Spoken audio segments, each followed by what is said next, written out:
Sorry, HOD. Yes. I will.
Thanks, colleagues. Welcome to our live stream, Department of Agriculture.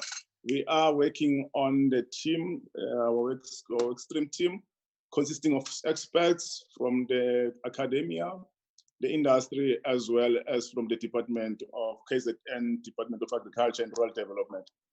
My name is Cesar Sibande. I'm the HOD for the department. We've got brilliant hosts who are panel members who are going to be joining us. We also have participants from the industry as well as from different sectors of the community who will be given opportunity to ask questions to our panelists.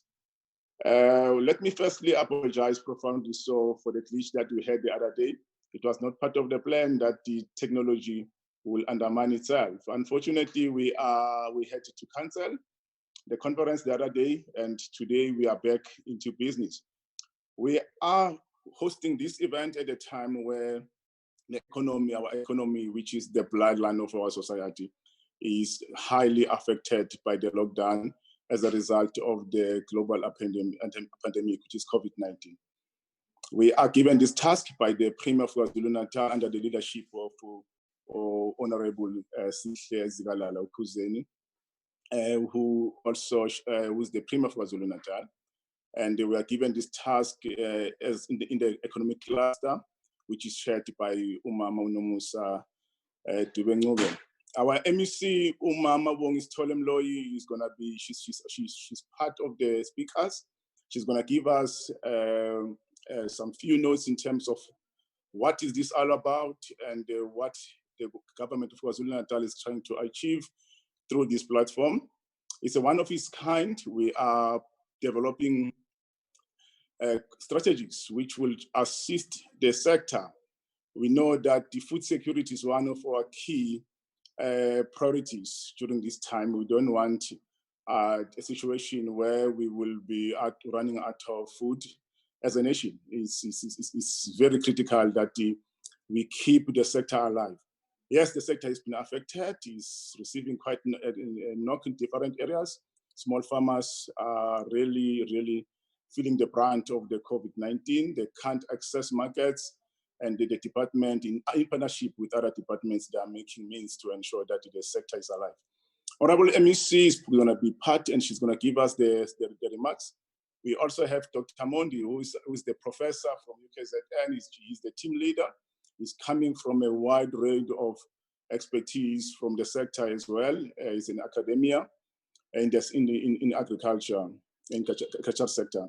We also have Didi Jimfusi, who is one of the seasoned administrator in the department. He's going to give us a perspective in terms of what the Department of KwaZulu-Natal is focusing on and beyond COVID-19. We have Dr. Kwabe, who is our crop research specialist. She's going to give us a very unique perspective in terms of indigenous crops and how they can assist our community to ensure that there is food security, opening up a new value chain in ensuring that indigenous crops, which are of course highly nutritious, and they can open up new ventures for our people to ensure that they derive business out of what we call our indigenous crops.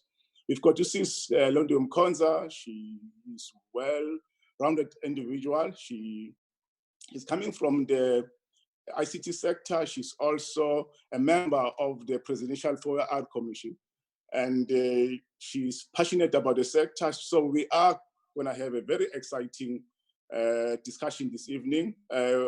We've got our team on the background supported by Dubai Trade Port in terms of the ICT infrastructure, and our team from the department by our acting chief director, Utabani Mkize, who's the acting chief director for business support. That's our panel and our team. Welcome, guys. We hope you'll enjoy the session.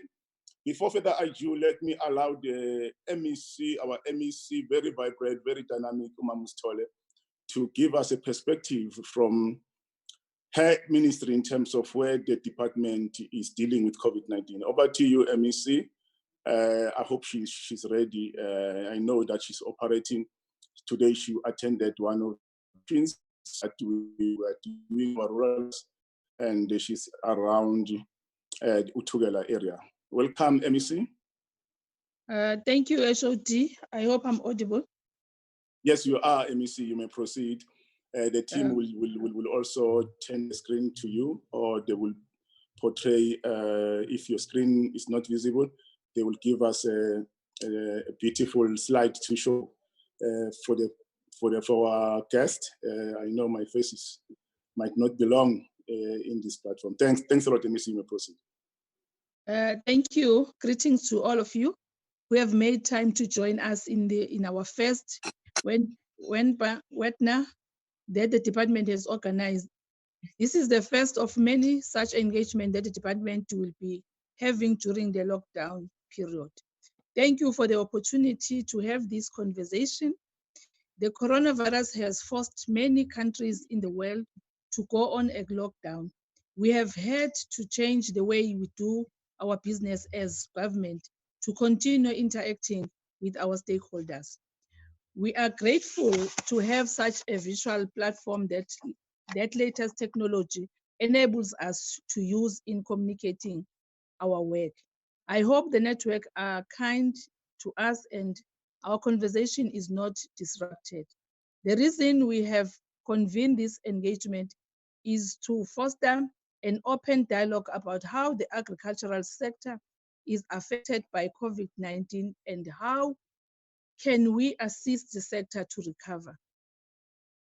As we have seen, pandemic do not only kill people, but they also kill economies too.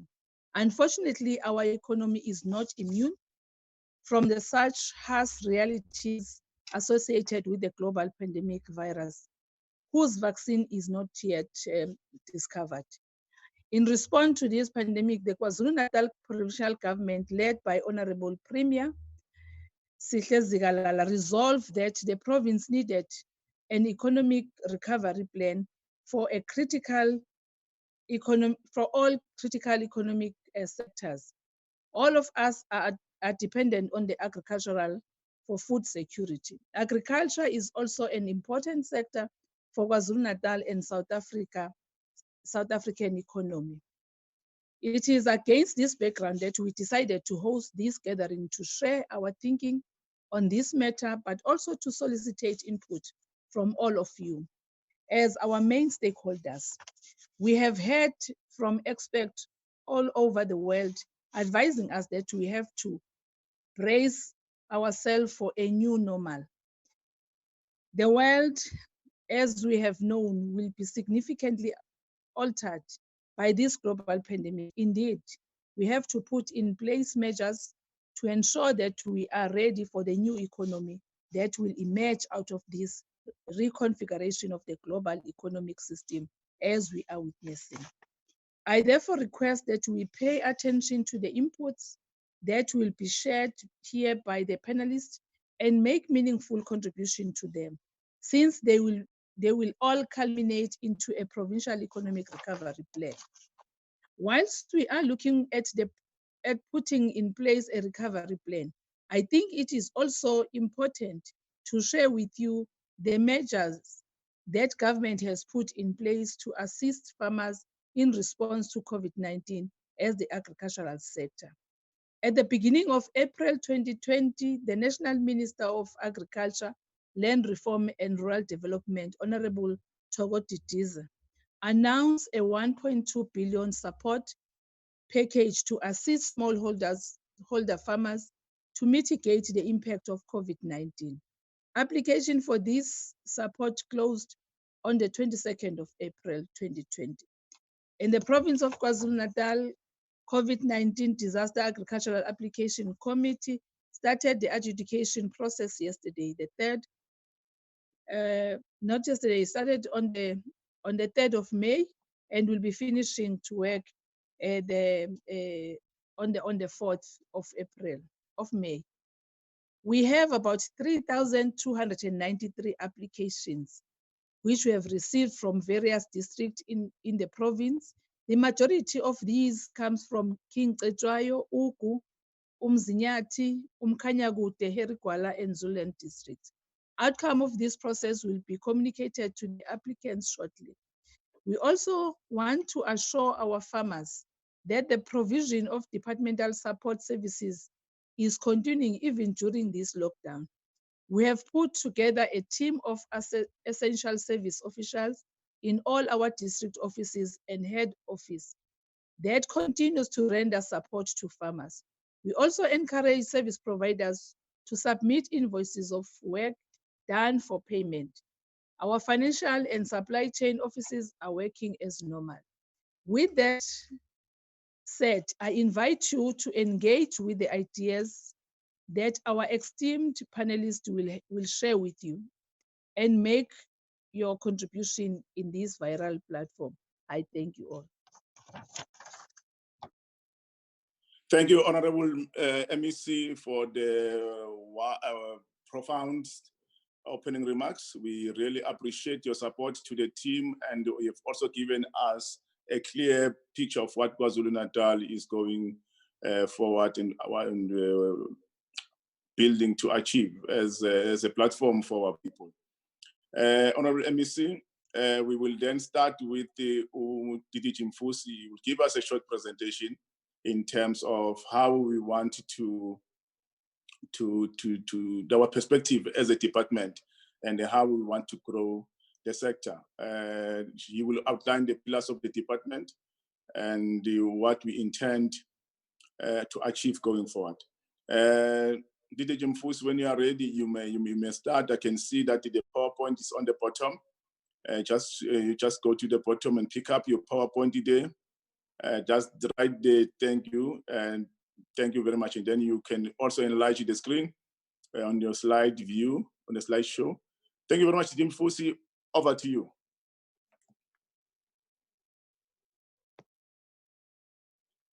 DDG Mfusi, you can unmute so that we can all hear you. Your slide is on show.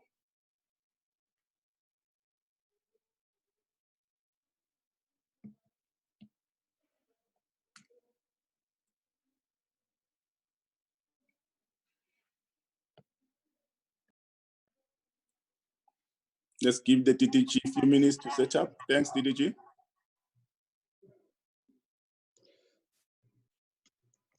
Thank you, Chair. Am I audible? Yes, you may proceed.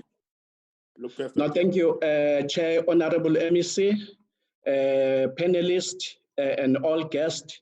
My presentation will cover mainly 4 things. It will be just the introductory remarks. We'll look into our situation in the province. We'll also look into our comparative advantage.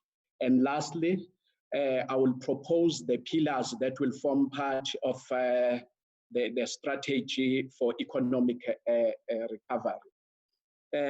As a background, we know that the pandemic has caused major disruption in the economy, especially with sectors like airline, entertainment, hospitalities, restaurant, and informal food industry.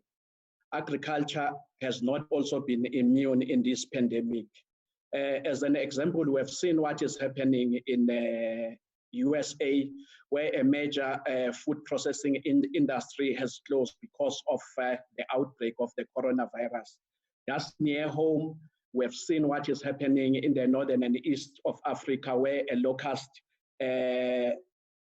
has ravaged and decimated the crops of both commercial and subsistence farmers because of that. And then now they are facing the pandemic.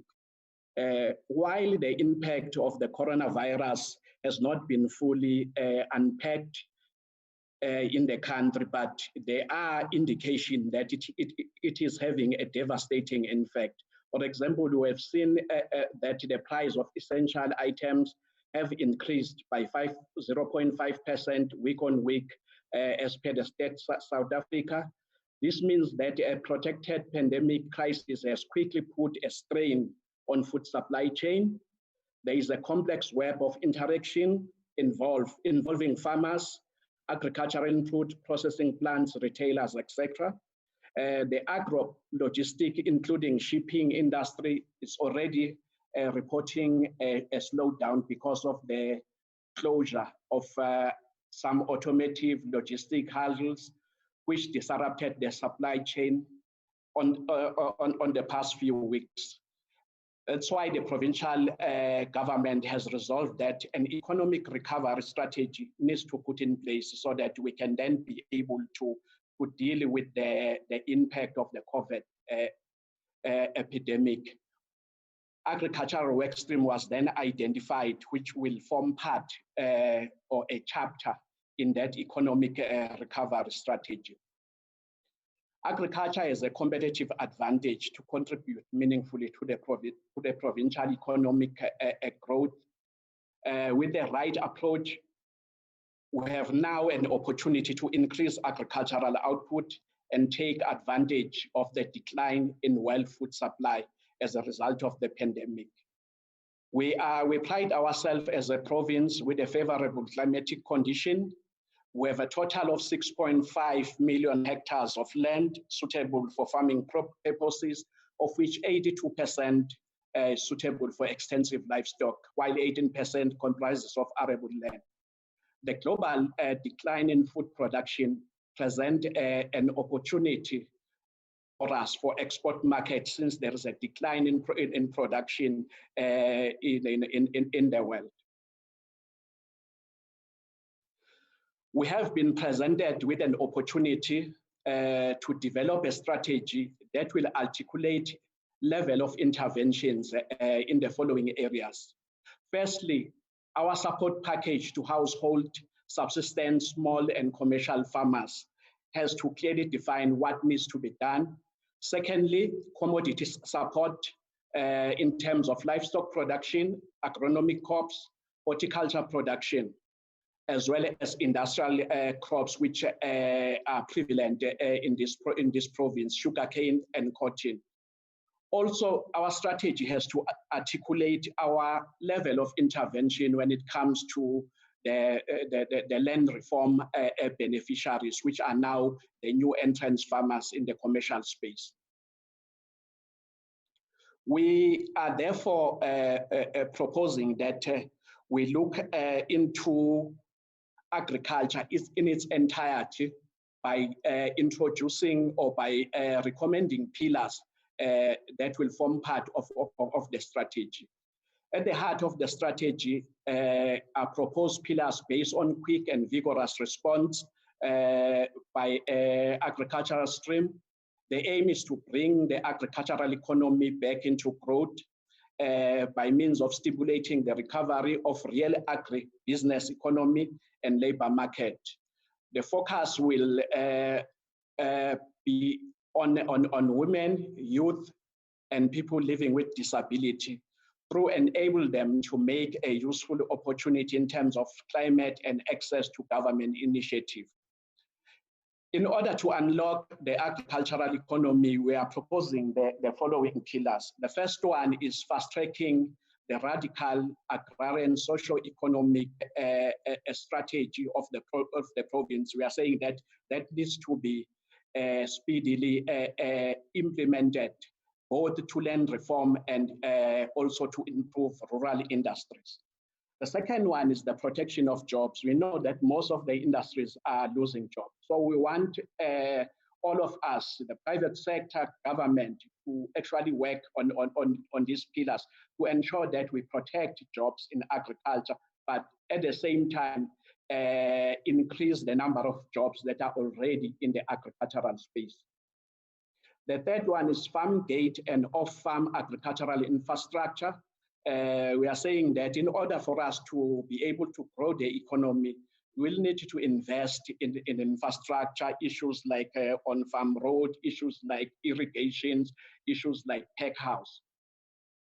The fourth one is the establishment of the KZN pre- and post-food value chain fund, so that farmers can be supported in terms of their businesses, even if that fund is a rent for rent, but it can then be able to assist farmers to increase productivity.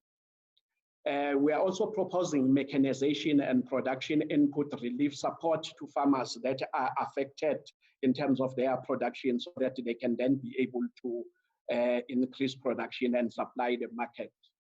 Expanded training as well and mentorship program aimed at farmers, farm dwellers, and farm workers to actually impart their skills, as well as teaching them about export and accreditation. Accelerate access to market and support for agro-logistic. And lastly, roll out economic relief and local buying to commercial and small-scale farmers. So those are the 8 pillars that we are proposing as part of the strategy. In conclusion, the COVID-19 poses both social and economic problems. We risk a looming food crisis unless we take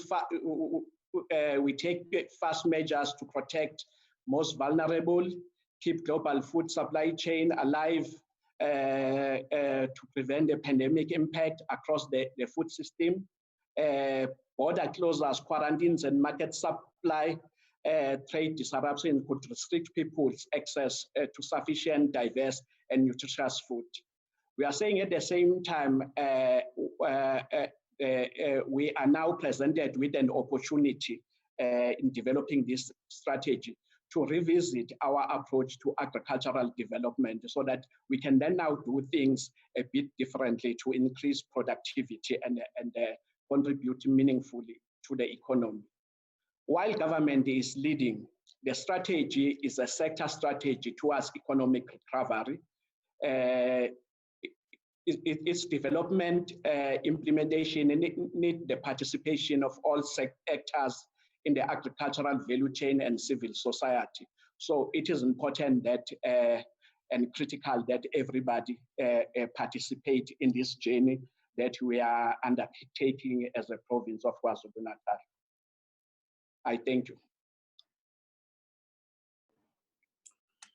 Thanks, Babumfusi, for the presentation. You have outlined our pillars very well, and those pillars are going to develop a new infrastructure ecosystem to support both our established and emerging farmers to take opportunities that are always there in the international and export market.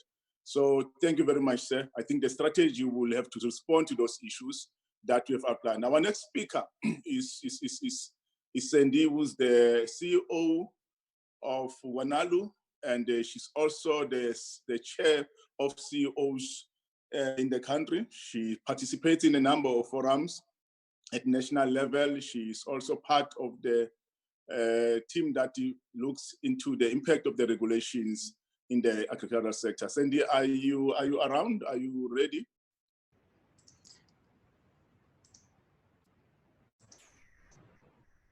Thank you very much. I'm going to just switch over.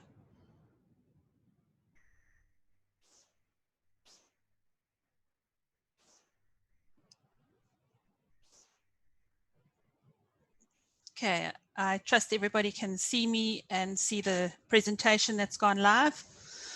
Good afternoon, everybody. Thank you very much for this opportunity today. I'm going to just touch on a few key issues. I have got quite a bit of content in here, but I'll dash through it pretty quickly.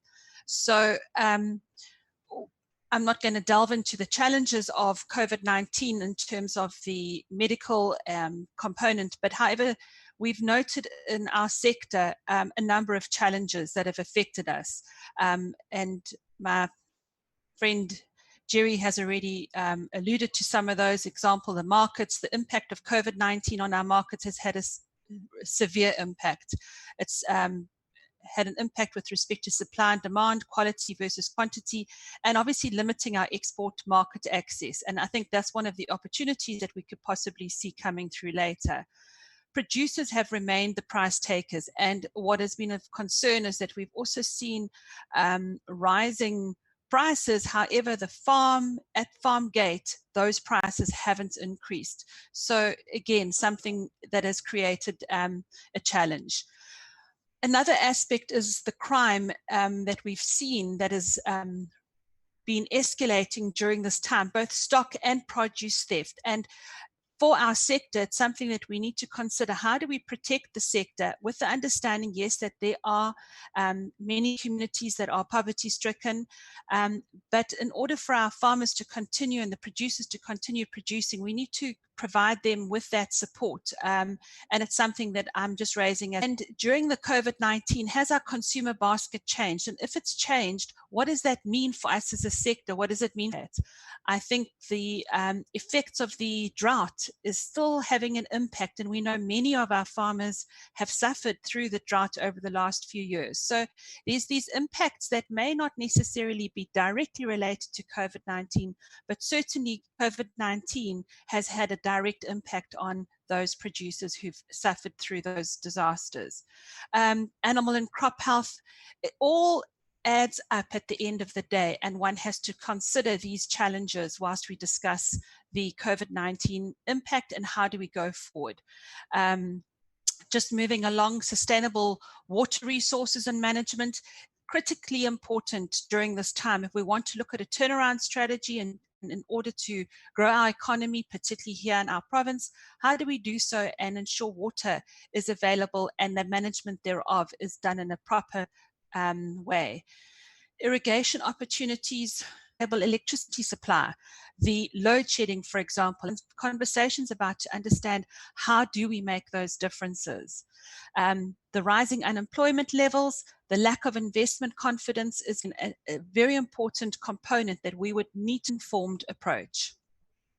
So just a few little thoughts on the way ahead. We obviously need to look at some scenario planning.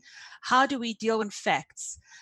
We obviously need to look at our policy, our risk policy, and how do we create confidence in our sector? And I think that is something that is beholden to us as leaders in this province to say, how do we promote confidence and what is it that we can do?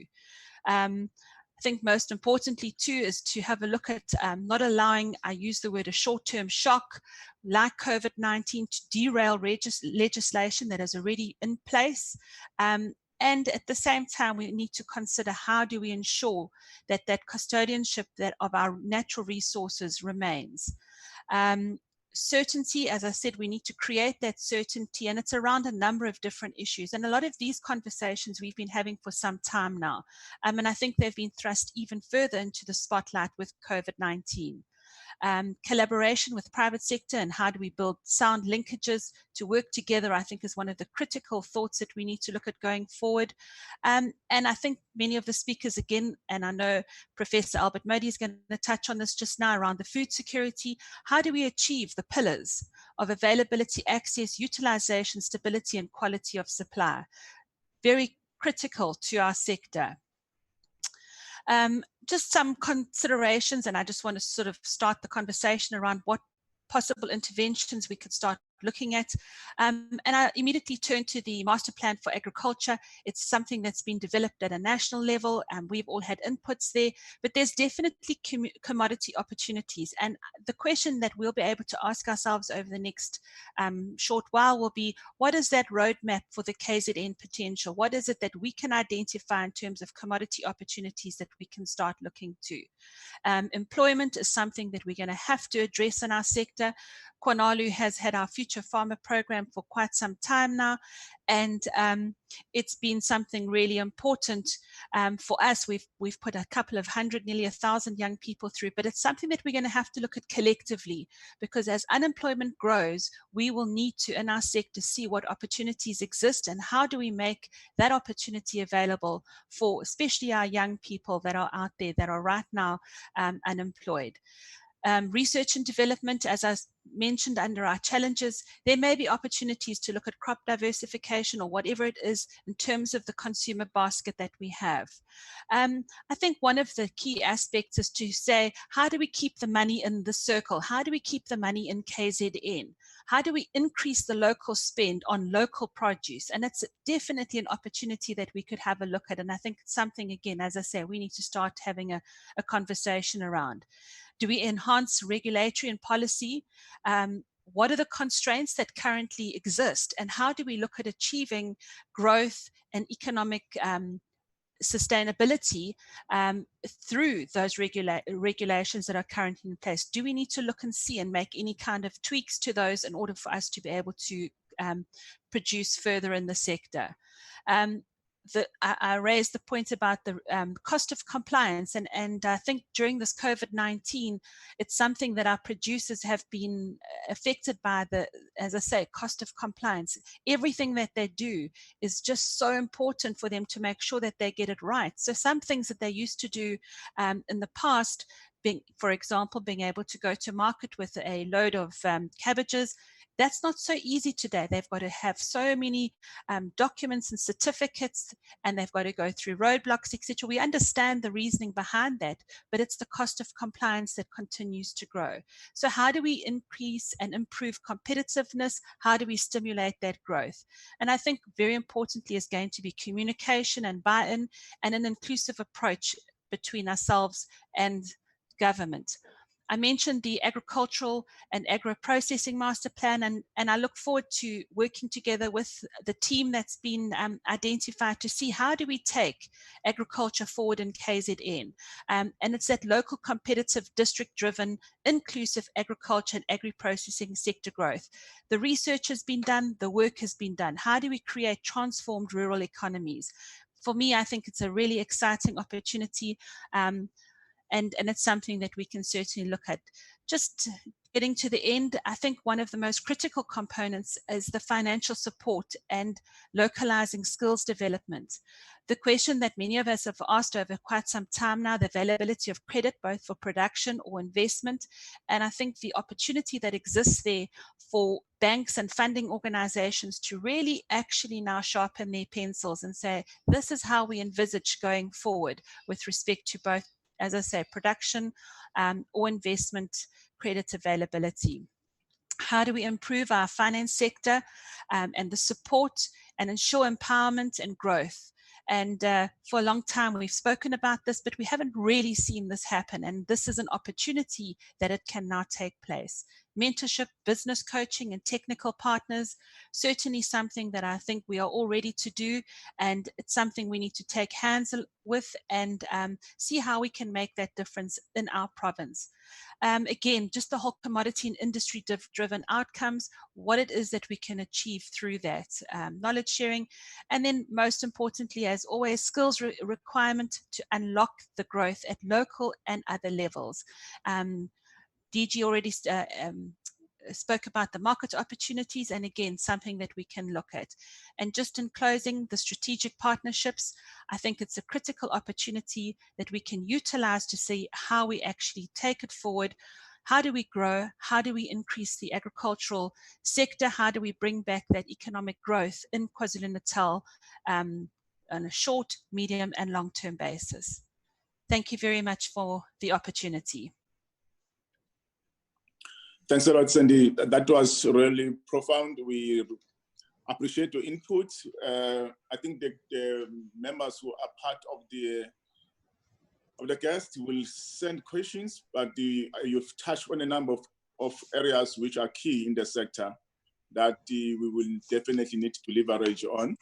And particularly the issue of the Agri-Master Plan, we will definitely have to definitely make sure that it is speeded up.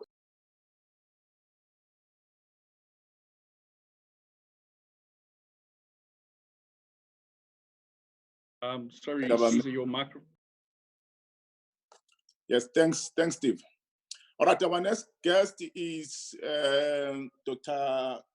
Kwabe, who's our Indigenous crop specialist from our research center, KwaZulu-Natal Department of Agriculture and Rural Development. Dr. Kwabe, over to you.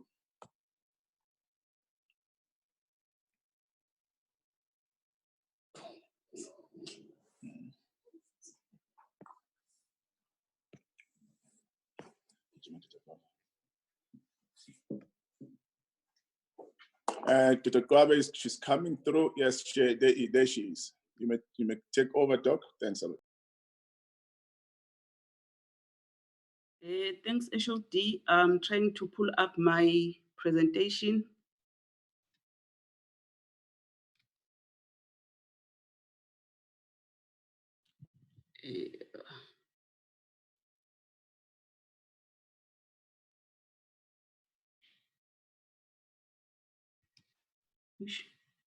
Doc, I tell you what, I'm going to share your presentation for you. Oh, thank you. Thank you.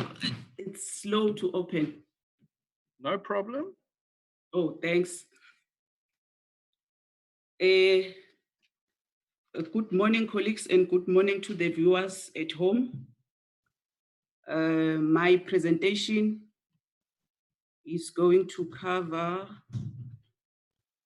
Can you scroll on your side, Steve? It's not scrolling here. Oh, thanks.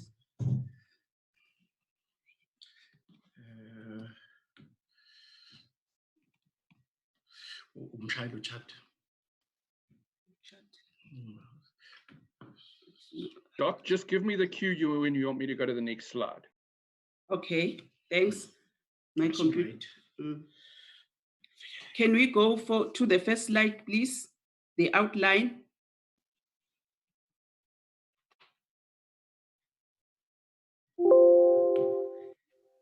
Doc, that's the first slide I've got. Oh, okay. Thanks. The outline of my presentation is going to cover the origin of agriculture as the basis for argument, and it will also cover the reliance of conventional horticulture on wild species. And then number 3, where we are going to dwell much, it is going to cover the role of indigenous vegetable in research, food security, and the economy.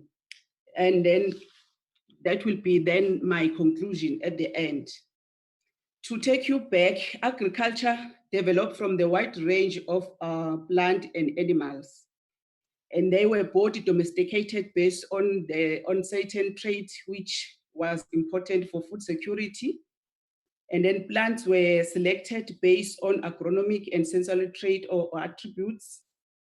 Then the domesticated plants and animal were raised and maintained at a household level. That was on the past. In the past, humans had to till soil, as you see on the picture, for food security and for their food production before animal traction was introduced. Then later, agricultural equipment such as tractor and other related equipment followed, which we then call as a modern agriculture. Then a big question we have to ask ourselves is, have we made a progress so far, looking back where we are coming from and looking forward where we are going? Thanks, Steve. Can you go to the next slide? And then the answer to that is, yes, we have made a progress, because from the wild species, a variety of gene was identified. That is why we see a lot of horticultural vegetable presented on the slide that we are having, which were developed from the wild species. And then to date, there is a lot of cultivars that has been bred, both for food security and for nutrition issues. However, cultivars developed has been so biased to exotic vegetables, neglected the indigenous vegetables. That is the point of our argument today. And then the indigenous vegetables had a huge potential to address food security and nutrition, and also addresses issues of economy, which is a big challenge facing South Africa. Indigenous vegetable, can you go to the next slide, Steve? Sorry.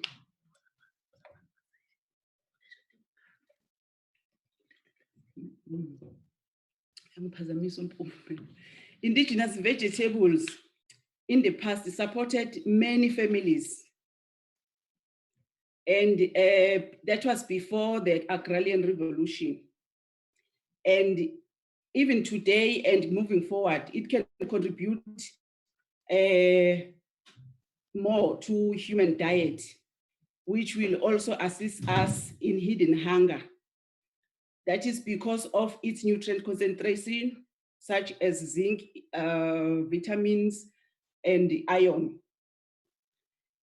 Again, indigenous vegetable has got a diverse role of uses, which covers food, medicine, and social role, especially to women, children, and elders.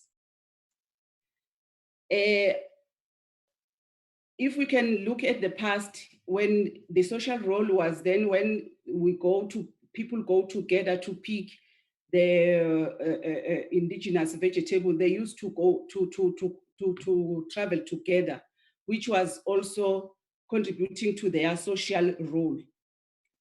And again, indigenous vegetable is an easy crop to produce because it adapts to a wide range of environmental conditions. And it also tolerant drought. It can be used as a mitigation strategy to mitigate climate change challenges. It is just an easy crop that everybody can grow it, especially the rural poor community. They can grow it because it requires a small garden. It can grow also using an organic compost or organic fertilizer. So it is a best crop that can suit in our one home, one garden. However, it is not limited to that. I'm just indicating and supporting the statement for a poor community. And on an economical point of view, the indigenous leafy vegetable or indigenous vegetable, it has got a huge potential to generate income. That can range from informal trade, small town, and to urban centers. And with our indigenous knowledge that we have got a potential to dominate market because there will be less competition between our indigenous crops and the exotic, since it will be just our indigenous crops using our own indigenous knowledge. From the research point of view, there is a role that indigenous vegetable has to play, and researchers has to investigate the breeding role and the crop improvement of the indigenous vegetable. So we need to improve indigenous vegetables so that they can both compete as cultivars and or as hybrid. Because as it stands, even a farmer who wants to grow indigenous vegetables, it is so difficult for the farmer to get seeds. So because it was not bred in the past, and it is not even available on the market or in our seed companies. So the research also need to cover production systems because they are not, or information is limited when it comes to production system of indigenous vegetables. So that also makes a production of indigenous vegetables so difficult, especially to the small scale farmers. And lastly, that need to be covered by research is the analytical road, where we have to do the nutrient analysis to say within the range of amaranthus, how many vitamin A that are there, within the range of Cleoma jacaranda, how many nutrient vitamins that are there. So that is the role that the research has to cover. And then, please, Steve, can you go to the last slide? Thank you. So then in conclusion, I think both the institution and the government will have to come together and develop a proposal which will motivate the use of indigenous vegetable and its contribution to sustainable development goals. And by so doing, this will give the research financial support from international institutions such as FAO, Food Agricultural Organization, and the World Health Organization. So the reason why that will be supported, it is because of when you look at the sustainable goals that are indicated there, one of it will talk about no poverty, and the other one will talk about good health, which indicates that these two international bodies will be willing to support if then the proposal will be made available and sent through for the finance support for research. And then by so doing, the research will be then contribute provincially and nationally in terms of the plans that the province and the national have. So all what has been presented, it is easy to incorporate it to the strategy of the department and to the pillars that DG Mfusi has been presented. So it is easy to incorporate it because we have the information, we have got skills, we have got knowledge, and also more above all, we've got indigenous knowledge. Thank you. Thanks, Doc. Thanks a lot for your insight presentation into indigenous crops. It's a subject that we came across when the MEC went on a roadshow to meet, in particular, engage young people, where they were saying we overlook indigenous crop farming and we are not doing a lot of research in that space.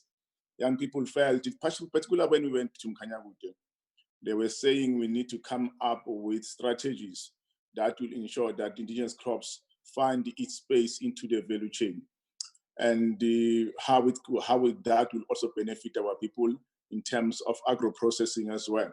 Because in terms of nutrition, these crops are, as we presented, they've got high nutritious values. And for that reason, we're happy that the department and under your team, Dr. Mkize, you are working on this particular subject.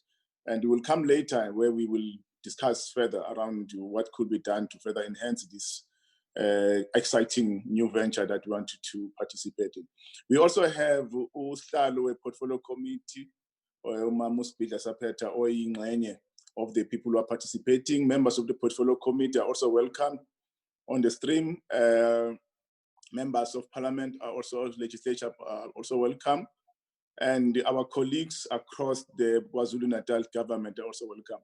We will then move to our next exciting presentation by Olulindi Mkonza, who is she's a member of the Presidential Commission on 4R. She's going to give us a perspective in terms of where we want to go as KwaZulu-Natal around the reconfiguration of agriculture in terms of 4R and meeting the new challenges in terms of competing globally and developing an efficiency and effective sector. Sis Lindy, are you ready? Mkonza? Yes, I'm here. I'm Okay. ready. And can I request Steve to actually play the presentation for me as well? Okay, Steve, can you load up the presentation? That's good. Thanks a lot. You can take over, Sisi. Thanks a lot. Thank you, Steve. I'll let you know when I want to get to the next slide. Thank you very much again for the invitation and the KZN government to pull me in on this very important think tank for the province. I think before I start saying anything else, it's very important for me to just give a little bit of a history of human beings as we've entered the fourth industrial revolution era, because it is an era that we're entering in the evolution of people in a different era. Since the existence of human species, humans have always been evolving. Homo erectus were the first of the hominins of immigration from about 1.8 million years ago. And this species spread through Africa, Asia, and Europe. And as time went by, this species evolved in Homo sapiens. Homo sapiens, which is a Latin word that means the wise. As human evolved, moving through the BCEs, which were the before common eras, also known as the before Christ in the Christian religion, to the CEs, which are common era, also known as the ACEs in the Christian religion. In the second millennium, in 1784, humans evolved yet again, this time so much that the first industrial revolution came into pass. The humans began to produce using steam and water, producing productions and commodities that they needed. And this changed the world drastically. And 86 years later, in 1870, another big evolution happened and humans discovered electricity. as means of production. And that again changed the way humans lived. They were introduced to cars, they were introduced to all electronics. 99 years later, in 1969, another revolution through industry changed yet again the way human lived. This time it was the automated production, where the world now used computers, internet, and your electronics, being your cell phones and your laptops, to actually live and communicate amongst each other. Again, a big change for human evolution. And then 50 years later, in 2012, the new era was upon us, the fourth industrial revolution. And that era actually made a lot of government and the countries to stand up, because the world was changing again, and prepare for it. As we were moving towards that, even South Africa took part as the president of South Africa, appointed the Fourth Industrial Revolution advisory team for him to make him understand this new era. And it's the meeting of technologies, mostly which were being used in silos. All of a sudden, they are linked on physical networks with cyber networks, and once in one system, and they are allowed in real-time information flow, therefore boosting the value to the end users, which are humans, and changing our lives drastically. These technologies are, but not limited to, artificial intelligence, your Internet of Things, cloud computing, blockchain, biotechnologies, neurotechnologies, 3D printing, autonomous vehicle, big data, robotics, augmented reality, and many more. The disruption of the convergence of these technologies have changed the way we live, and we are only at the beginning of that change. The next one, Steve. The smart world, a new way of living. The smart world, though, speaks to yet another human evolution. It is equally more driven by climate change and humans trying to reverse the damage that we've done to the world from the previous industrial revolutions 1, 2, and 3. To sustain human life, humans are forced to do things smarter, and technology and innovation gives us an opportunity to do just that. If you look into my picture, the new world that we are entering is a world that we cannot envisage fully at this moment. I'll give you an example of the opportunity that the technology is giving in this world. Limiting use of fossil energy by adopting renewable energy technology, which are more friendly to the environment. Another example on the agricultural sector, which we're speaking on today, the usage or the limiting of the usage of harmful chemicals as part of agriculture to more friendly, environmentally friendly technologies. For example, some of the usages of robotics and drones in the agricultural sector is to remove weeds and pests, shooting them with a pesticide using 90% less chemicals than your traditional usage that we're sitting in with now. So in this world that you see in this picture, this is the very same world that actually made the South African government and other government in the world to stand up and say, we need to understand what is this disruption of technologies that we're entering in.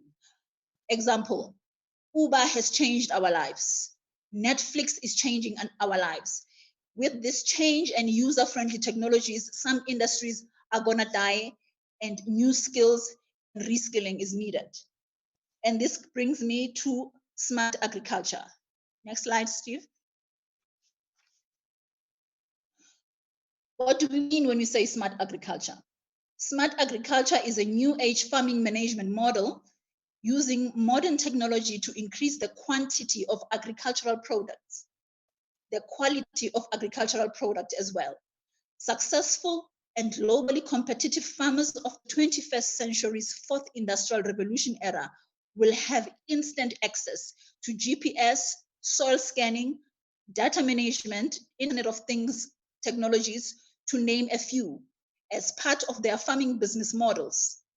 And the rapid scaling of food demand due to the growing population worldwide is boosting the demand of smart agriculture. As we sit in 2025, it is estimated that the world population will be at about 10 billion of human beings, and all those people must be fed. And as the human population grows, the land shrinks. So the smart agricultural has three major components that speaks to it. The first one being, or the pillar of it being national food security and developmental goals.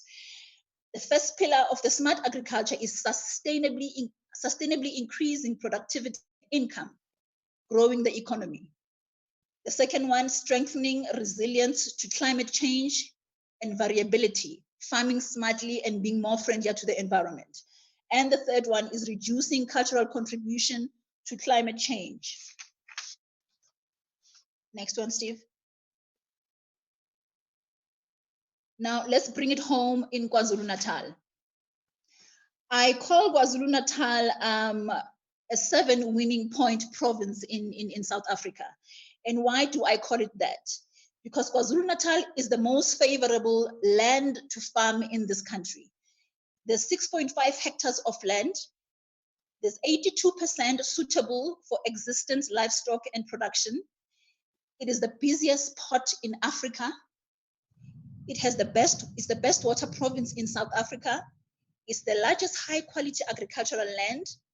It has a significant amount of small farmers and are based in KwaZulu-Natal, and it has reliable rain and fertile soil. However, with these 7 winning points, KwaZulu-Natal agricultural sector has been shrinking.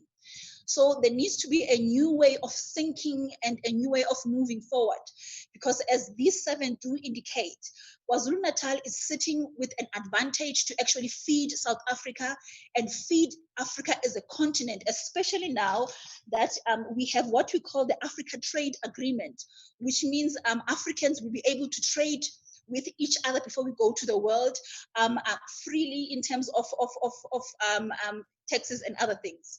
So equally, just speaking on the African Trade Agreement, it is also equally important that in 2020, though we are hit with COVID-19, we actually are the ones chairing the African Union in this year and in this term. So it is very critical for us to actually look at the COVID-19 as a silver lining, to say, yes, it has closed certain borders and we are not able to get certain commodities outside, bringing them inside. However, with a smart thinking and a different way of doing things, this gives us an opportunity to utilize the AU's African Trade Agreement by growing our own agriculture in KZN, and not only sustaining the province and the country, but looking at Africa as a whole. The next slide, Steve.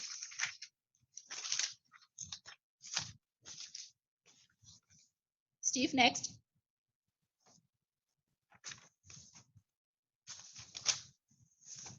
KwaZulu-Natal, communal and small large farmers. KwaZulu-Natal has a long history of agriculture, and the COVID-19 with usage of strategic technologies presents new opportunities to leverage this experience to increase yield and raise the province's export locally, continentally, and globally, while ensuring current food security challenges are met in the province. They are met also nationally and internationally. Equally, to create jobs for the province and agricultural wealth to the country. There is no reason why can't KZN be the leading contributor of agriculture in South Africa and in Africa as a whole. With precision agriculture, there's an enabling by the information technology and the revolutionizing of the agricultural sector in many countries, and specifically to KZN. Looking at combined use of biotechnology, which will assist us as a province to improve seeds. Before I go to the another one, I'm going to give you an example. Last year in November in 2019, we've signed a contract with the Asian countries to produce about 10 million tons of soya beans to them, which are non-NGOs. We have struggled to actually service that contract because of our lack and the utilization of technology. Non-GMO seeds, they want us to actually work on the biotechnology space. So there's many opportunities that technology gives us as a country. the usage of drones. Drones using as security and crop growth. Another example, most of our small farmers and communal farmers, and mainly African farmers, they struggle with the issue of security in their farms. I haven't even touched on water yet.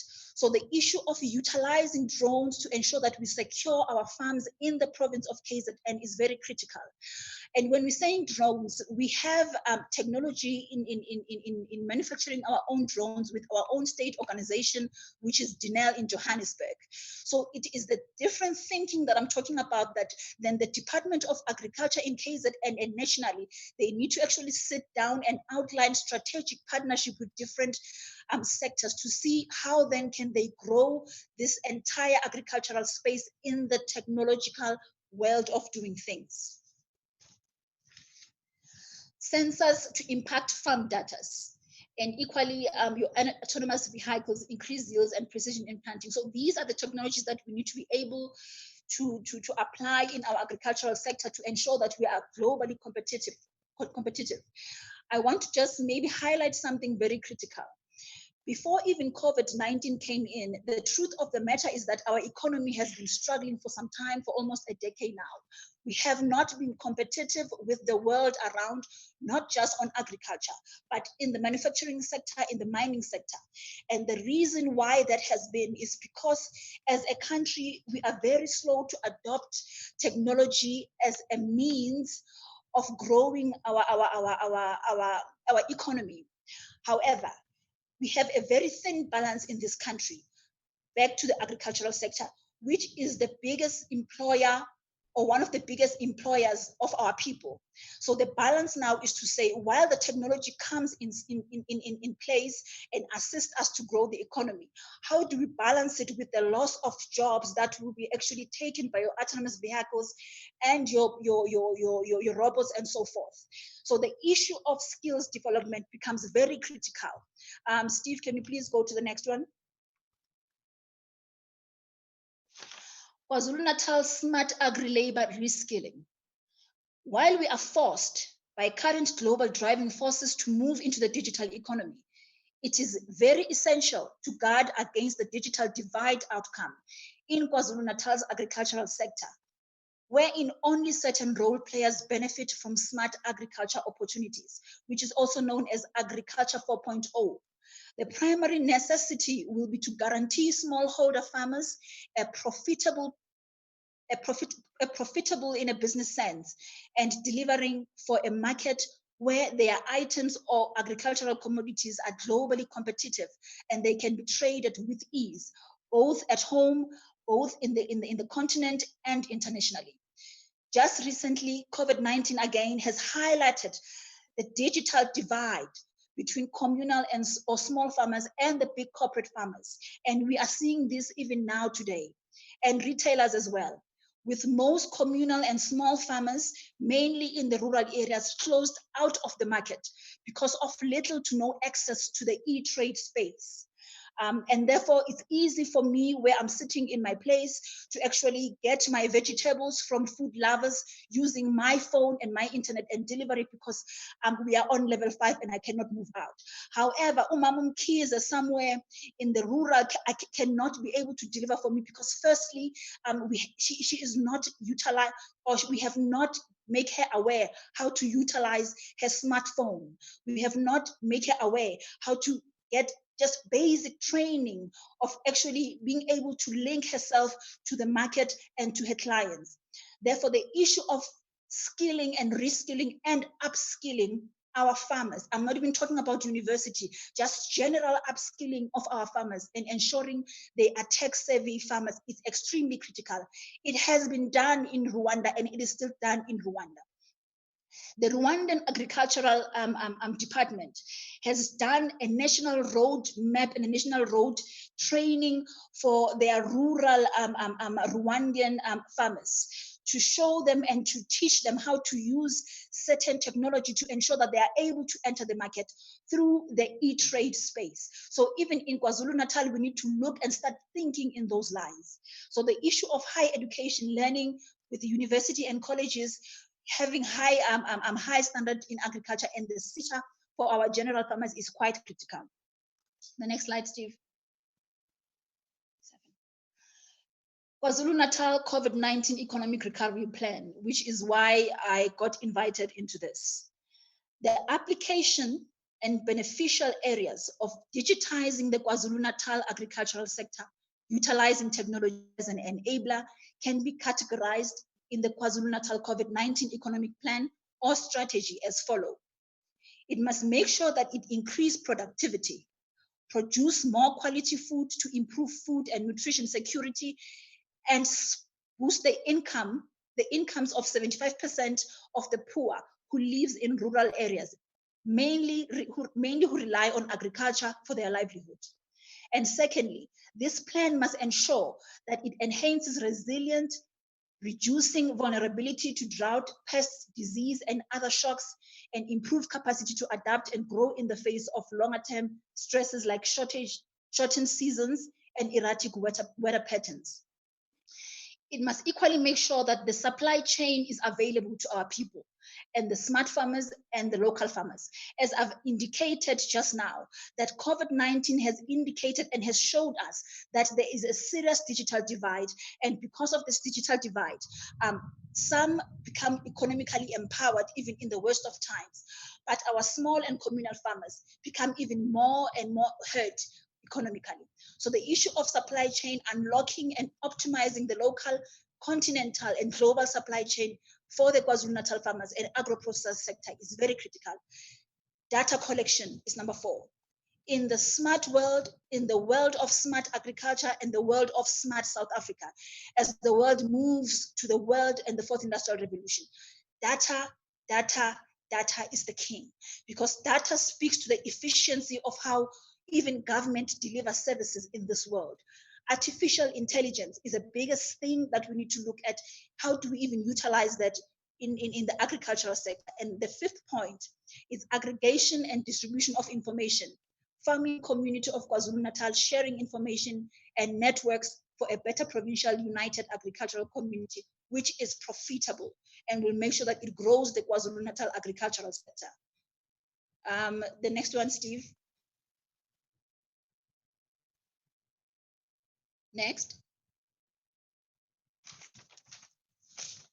Just to conclude, I won't go through the whole picture, but there's quite some work that has been done in this country in different pockets of industries. And one of the reasons why we actually, or the president has appointed a presidential commissioner for IR, is to actually put everything in one corner so that we have one response as a nation to say, how then do we actually grow the South African agriculture, including KZN, utilizing certain technologies, and what technologies are better utilized in South Africa. Because equally, we need to understand that in this vast many technologies, there are some which are fitted for us, there are some which are not. So which ones will benefit the agricultural sector in KZN? So in conclusion, it's very important for KZN and this strategy moving forward, COVID-19, because COVID-19 won't be here forever. Eventually it will ease up and life will go on. But as life goes on, we need to understand that even the economy that we are sitting in now is changing. We have moved from our traditional economy, we have moved to the digital economy, and now we're in the cyber-physical space economy. So even this plan for KZN COVID-19 and beyond economic recovery, it needs to speak on the world of a smart South Africa, a smart KwaZulu-Natal. Thank you very much. Wow, thanks a lot, Stephen. Thanks a lot, Mrs. Lindiwe. That was wild, mind-blowing. I think all of us, we are aware that we are living in the new era of our lives. Technology is taking over, and we need to have an interface between humans and technology. Lindiwe has covered a very broad strategy in terms of where KwaZulu-Natal is going. One of the expectations that were mandated by the Premier to the department is to turn our department into our research centers into centers of excellence. And they were looking at ICT as a catalyst. We're living in the world of artificial intelligence. We're living in the world of big data, and that is what we need to position ourselves to. Our next speaker, without any waste of time, I'll request the Prof to come in and do his last, that is the last presentation for the day. And thereafter we'll respond to all the questions that have been asked by our participants and who are keen to receive their responses. Prof, are you ready? Prof, if you can just go to your display settings. So go onto full screen.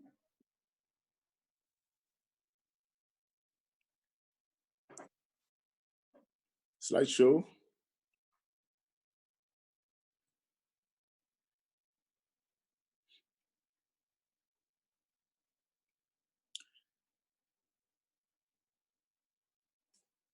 Can you hear me now, Steve?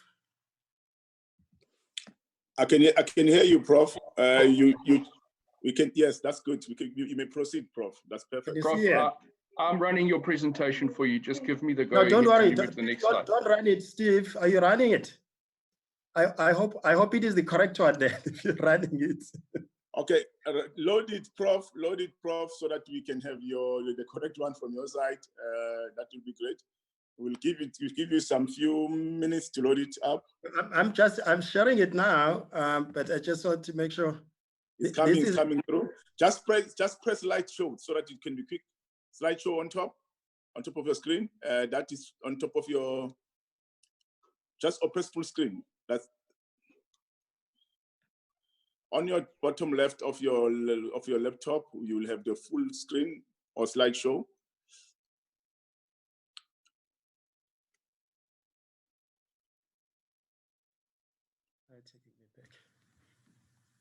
Steve, when did you receive my presentation? Can I check? We can check. Did you receive it today, this afternoon? I received one a couple of minutes ago. Yeah, use that one. Okay, that's fine then. Let me just stop this one. You don't have it? There it is, Prof. There you go. All right, Prof, you have 30 minutes to 25 minutes to be precise to work through your presentation, and then we'll allow questions to come through. Over to you, Prof.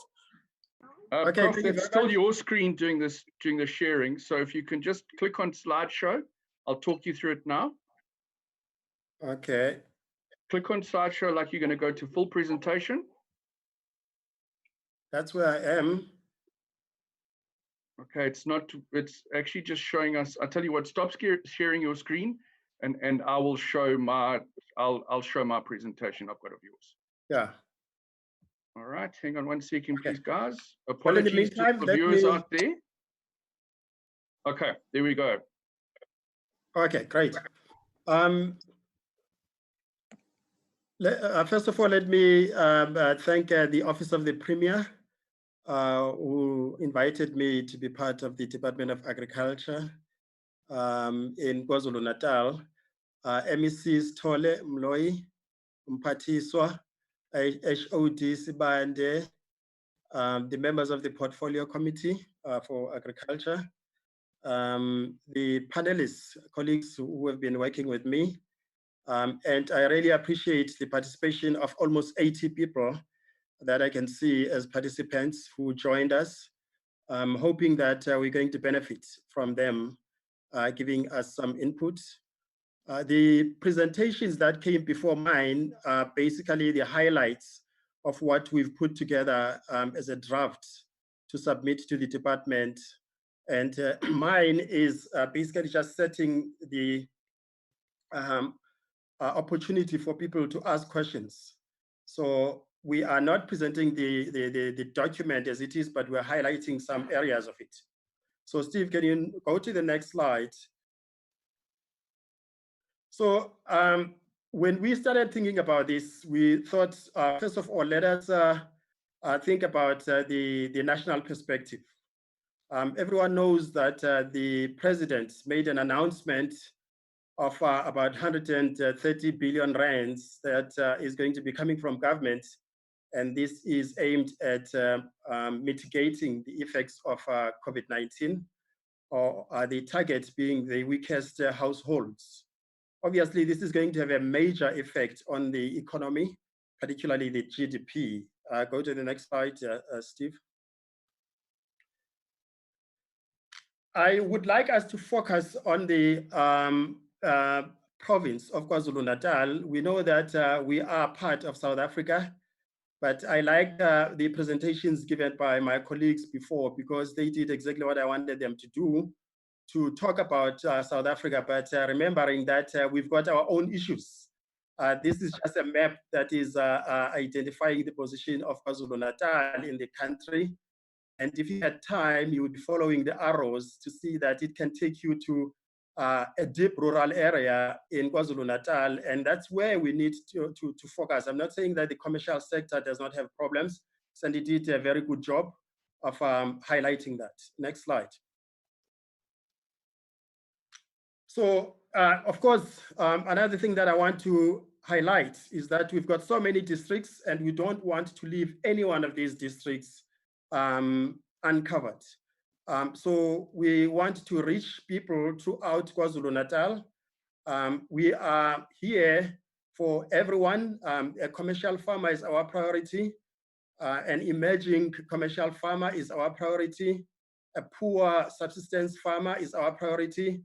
And of course, our goal is the future, which is the young people of South Africa. Next slide.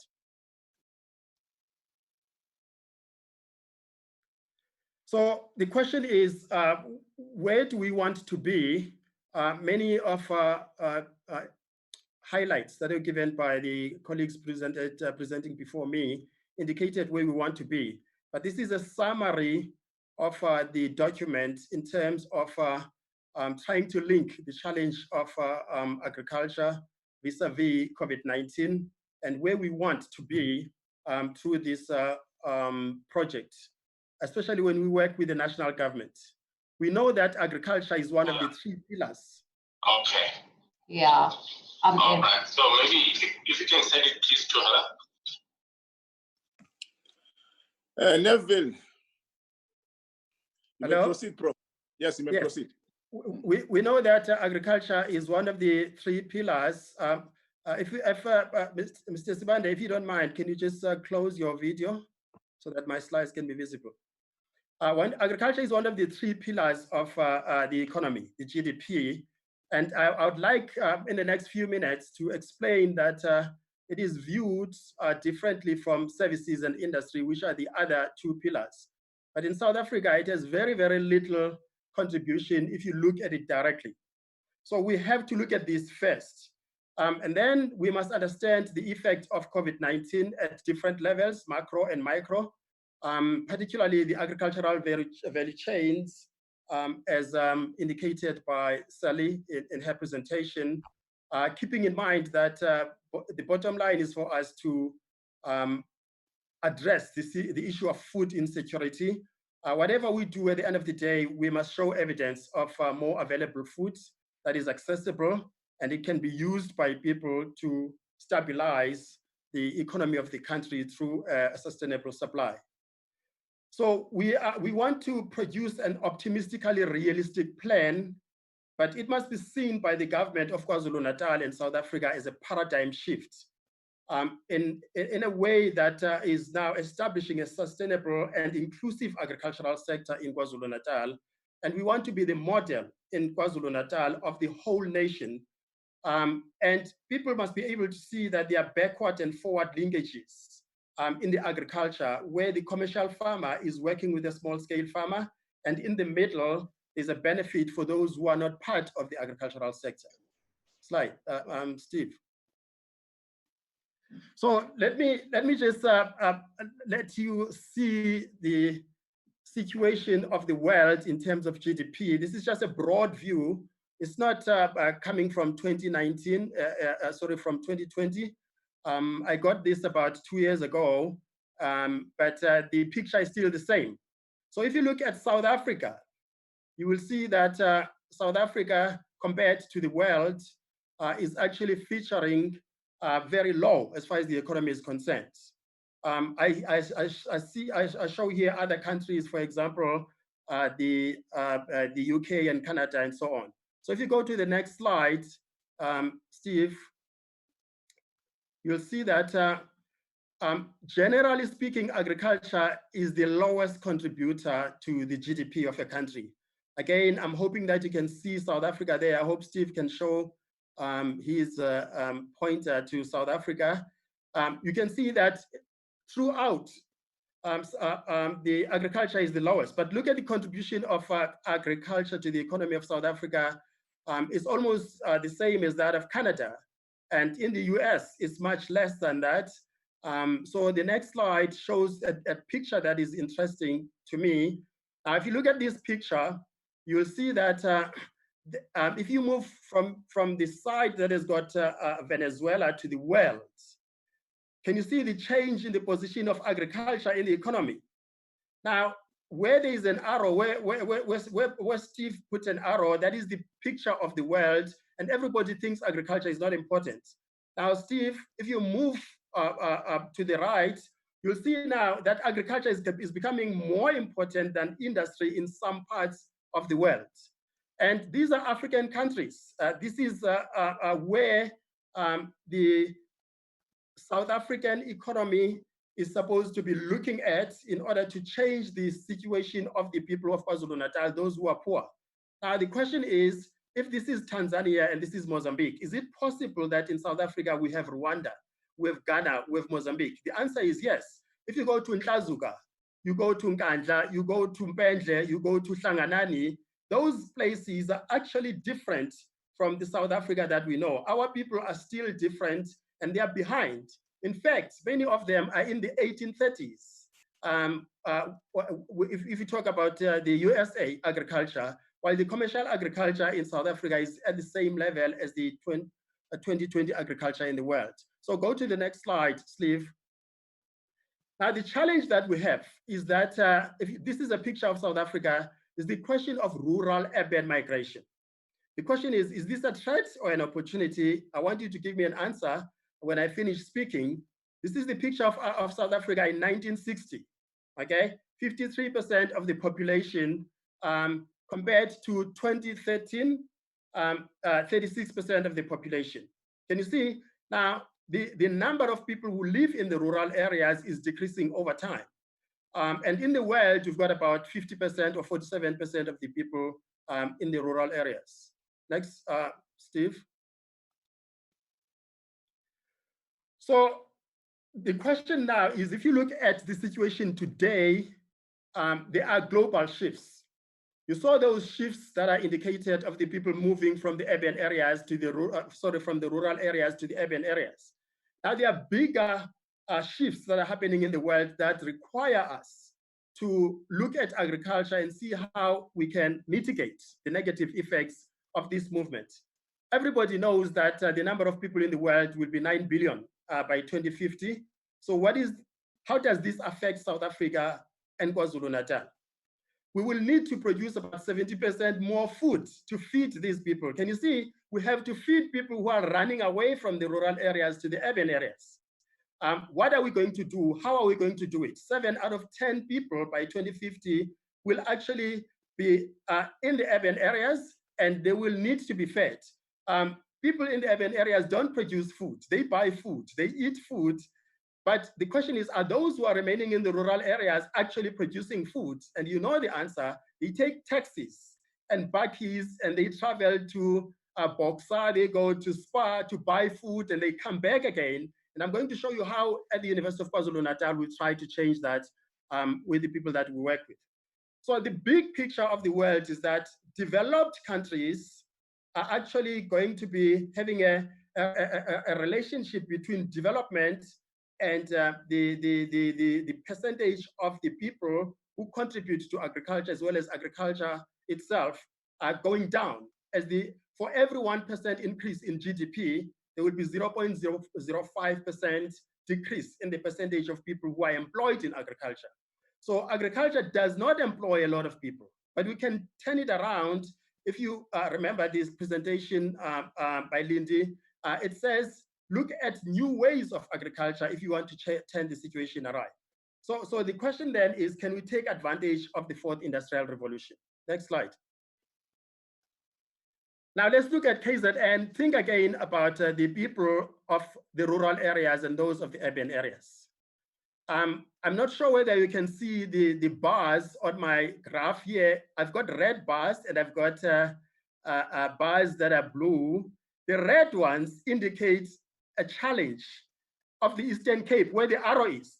You see, go back. That is Eastern Cape. That is the poorest province. And the reason for it is that people of the Eastern Cape are absorbed by Gauteng, GP, and Western Cape. Can you see they are leaving the rural areas? KwaZulu-Natal is not immune from this. It also has got a red bar. People are moving from the rural areas to Durban. But Gauteng and Western Cape are still absorbing the people of KwaZulu-Natal. So the question is, you see, is Nkazuga leaking and Umlazi bulging? Next slide. Answer the question. This is the urbanization that people are running to. So the question is urban life better than rural life? Next slide.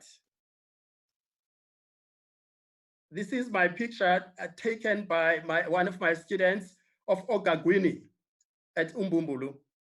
Now look at that. And if you could just go back to the previous slide, Steve. Now look at this, next slide, and look at that. Next slide. So compare the two. What is the answer to my question? You see, is rural life terrible? If you talk about the poor people, look at the land that these people have. Since we started working with them, and I'm going to tell you how we worked with them, the land they are off land, and this was published by Walker and Durban in 2013, and it has not changed that much.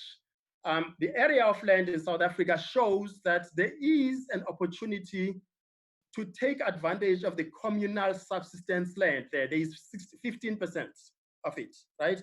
What can we do with that 15% of land and get skills so that we can move over and contribute to the rest of the land?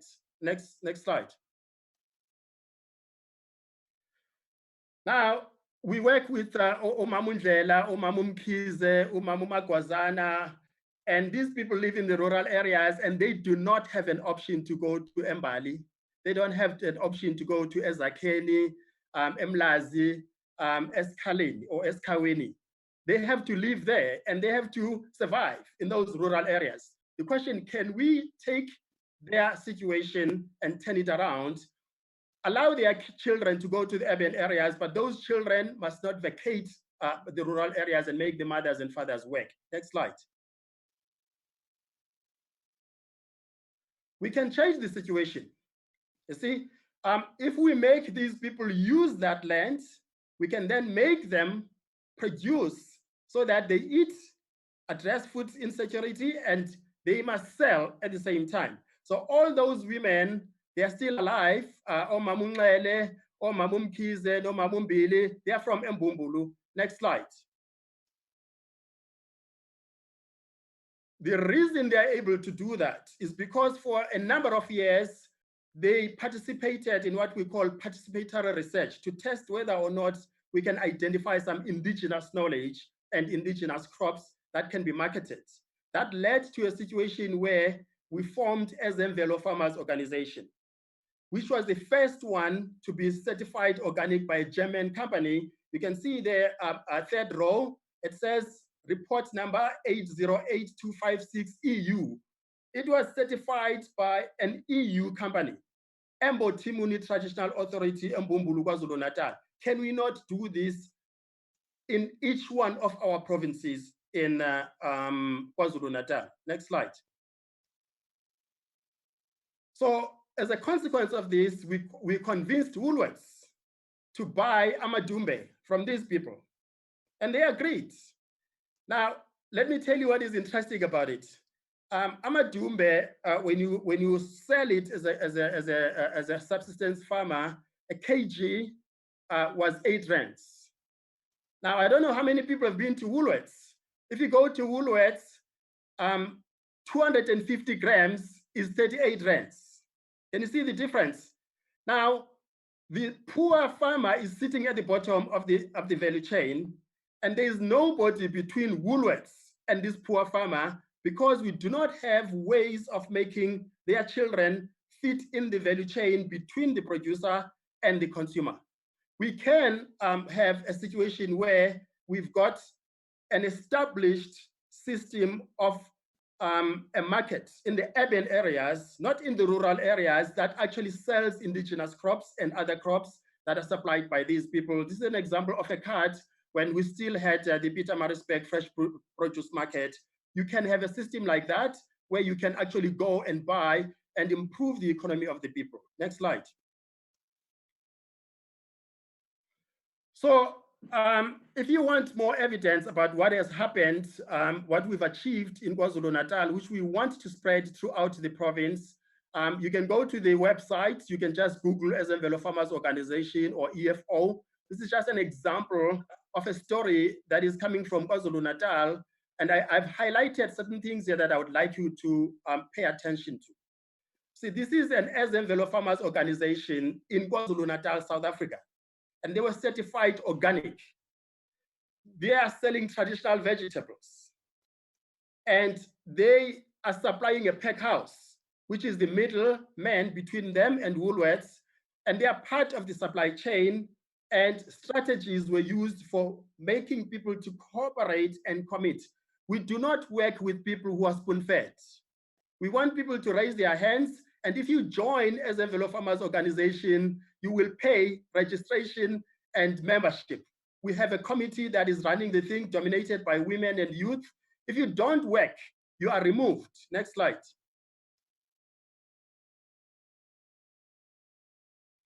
So what I wanted to do was to show you what can happen in KwaZulu-Natal in the context of the situation that we have and the document that we want to produce for this province and share it with the national government. But we wanted to show people that certain things can actually happen. And of course, Jerry has shared with you the situation of agriculture. Sandy did that as well, where the focus is on field crops, horticultural crops, and livestock. So we try to analyze this situation and identify opportunities, weaknesses, and so on. So I just want to highlight only the strengths and weaknesses of the system. Next slide. So if you start with field crops, analyzing the situation, next slide. Yes, if you start with field crops, you will see that the strength as far as field crops are concerned is that the majority of people in South Africa actually eat these field crops, okay? But the weakness is that there's a rising input cost in even producing these crops. So we need to identify the strengths, the weaknesses, opportunities, and threats. So when we produce a final document that is going to be given to government, it must be clear to us how we do this SWOT analysis for the commercial sector, the new entrant farmer who wants to be commercial, as well as the small scale poor farmer. Next slide. We have to do the same thing when it comes to the horticulture. The interesting thing about horticulture is that the opportunities for people to export foods are much better than the field crop production. So we need to take advantage of the environment of KwaZulu-Natal that can allow people to produce vegetables, because that will allow them, especially those crops that are not dominating the commercial sector, they could actually be sent overseas, for example, in Asia and the Middle East. Next slide. So when it comes to livestock, the good thing about livestock is that it can actually occur together with field crop production. And the production of livestock actually allows the field crop to feed into it, because animals eat these same field crops that we eat as human beings. So you can produce field crops and also use them as feed for animals. That is a big advantage. But one thing that I've noticed in KwaZulu-Natal, if I go to Nkandla, if I go to Tugela Ferry, and I go to Mpendle, and even across Mkomazi River, there's a huge opportunity for goat farming, okay? And the goat meat is a huge demand for Arab countries and West Africa. Goat milk is something that is not found very easily. So you can take those niche opportunities and turn them around for KwaZulu-Natal. Next slide. So next slide, Steve. So what we did for now was to have a big picture analysis of the challenges where we can turn around COVID-19 and say, what are the challenges and what can we do to address these challenges? The major challenge of not only South Africa, but Southern Africa is that there's a large number of young people who are unemployed. If there are mothers and fathers who are listening now, tell me how many of your children after matric get a job like you did 20 years ago or 30 years ago, okay? So we need to take advantage of agriculture and turn it around and understand that agriculture has got direct and indirect job opportunities. How is that? And I'm going to tell you in the next slide, but also take advantage of the climate change and say, there are environmental risks, but what can we do to address these using fourth industrial revolution techniques? Steve, next slide. So Lindy highlighted some of the opportunities that are related to fourth industrial revolution, and here are they. You can make young people agree with their mothers and fathers in the rural areas, that the mothers and fathers are going to be producers. The government must provide them with a better system of agriculture where they can produce effectively. The children with matric, those who did not even pass matric, those who've got diplomas and so on, must sit between the mother and Woolworths. And they will use telecommunications. You don't have to have studied agriculture. You can have a company that all it does, it makes the world, the nation, and this province know what is happening in Tambanane. You see, it's your job throughout all these districts. You've got a company like that, and you communicate with the world about what is happening in Tambanane, Nkandla, KwaHlanganani, KwaShinga. It's your company. You did not study agriculture.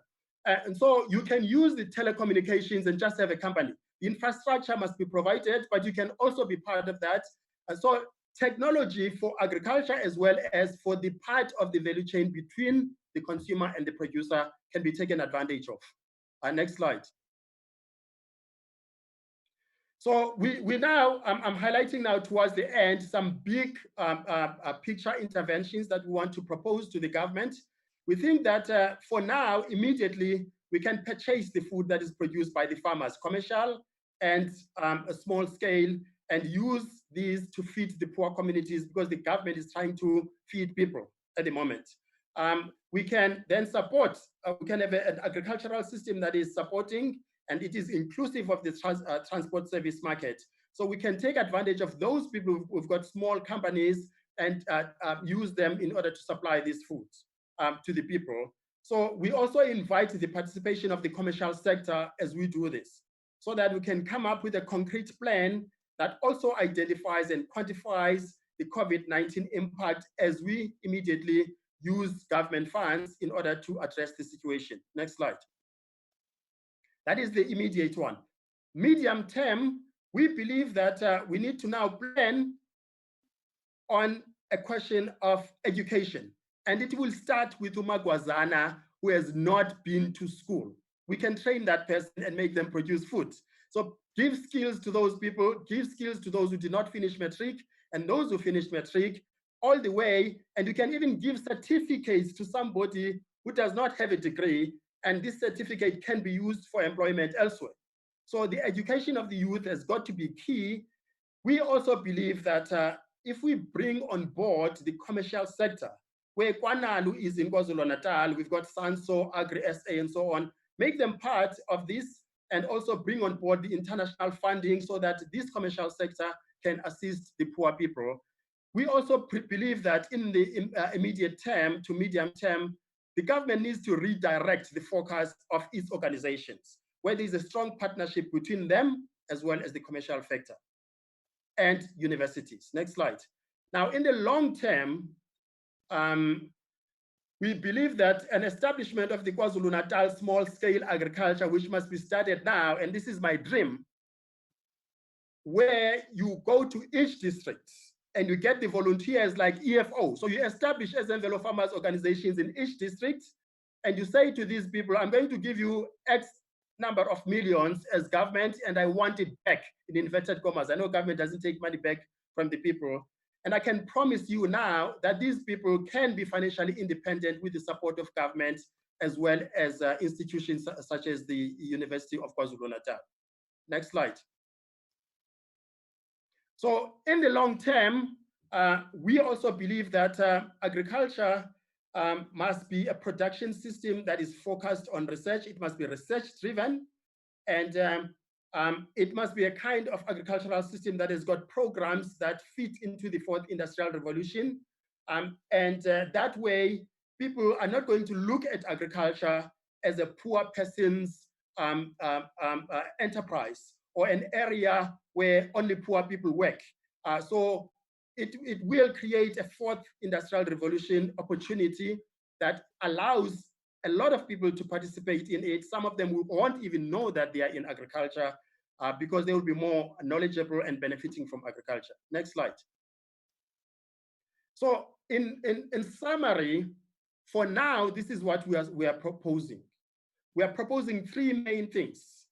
The first one is the focusing of the exact impact of COVID-19 and other opportunities. And that is why Sandy talked about hard facts. You see, you need to have these hard facts in order for government to take decisions that are proper. The second thing, we need a plan for the rural economic development of KwaZulu-Natal. I'm not saying that the province doesn't have that plan. It has got that plan, but it needs us to contribute as other sectors so that we can alleviate poverty. And of course, we need to focus on research and technology for the independence of the agricultural sector. So that is what I would like to share with you, which is basically an extension of what was presented by my colleagues. And I'm hoping that I did not take too much of your time, HOD, for questions.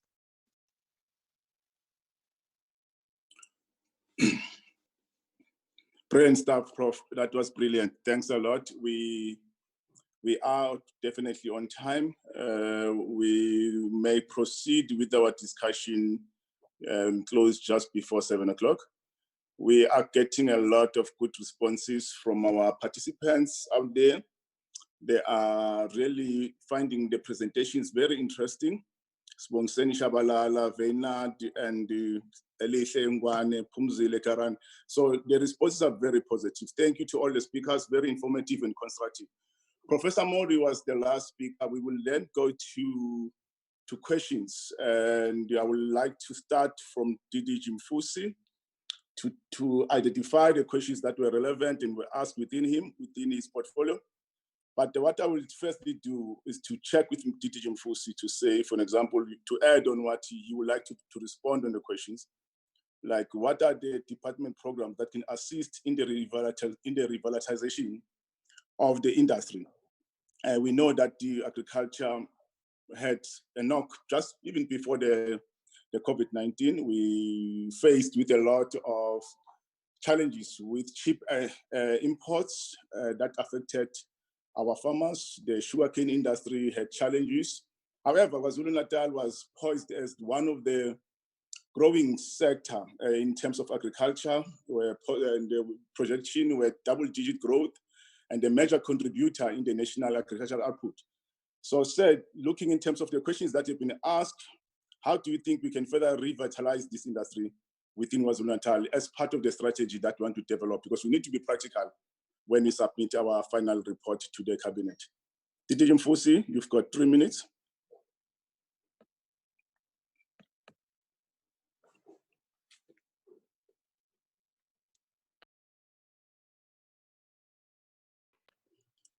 DDG Mfusi, are you around? Yes, I'm around. Okay, come through, your screen through, please. Thank you, Program Director. In terms of the revitalization of this industry. DDG, can you turn on your screen? Just before DDG comes in, I must just before, I'm sorry to interrupt. I've just seen that our portfolio chairperson Umama Unomusa has joined the team. I'm not sure if she's still around after DDG Mfusi. If she's still around, I would like the team to also allow her to make an input if possible. She will indicate. Neville, if you are around, also assist me. If the MEC will also like to make an input.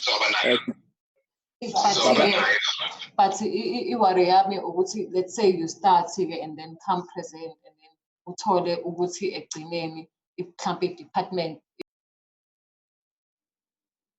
Angisakuzwanga MEC, I lost you. Party, I've lost you. Neville. No, Mphathi, that was not me. That was not me, Mphathi. You can continue, Mphathi. I will come in. I'm a presenters. That's fine. Thank you. Thanks a lot. We will then allow you, Mphathi.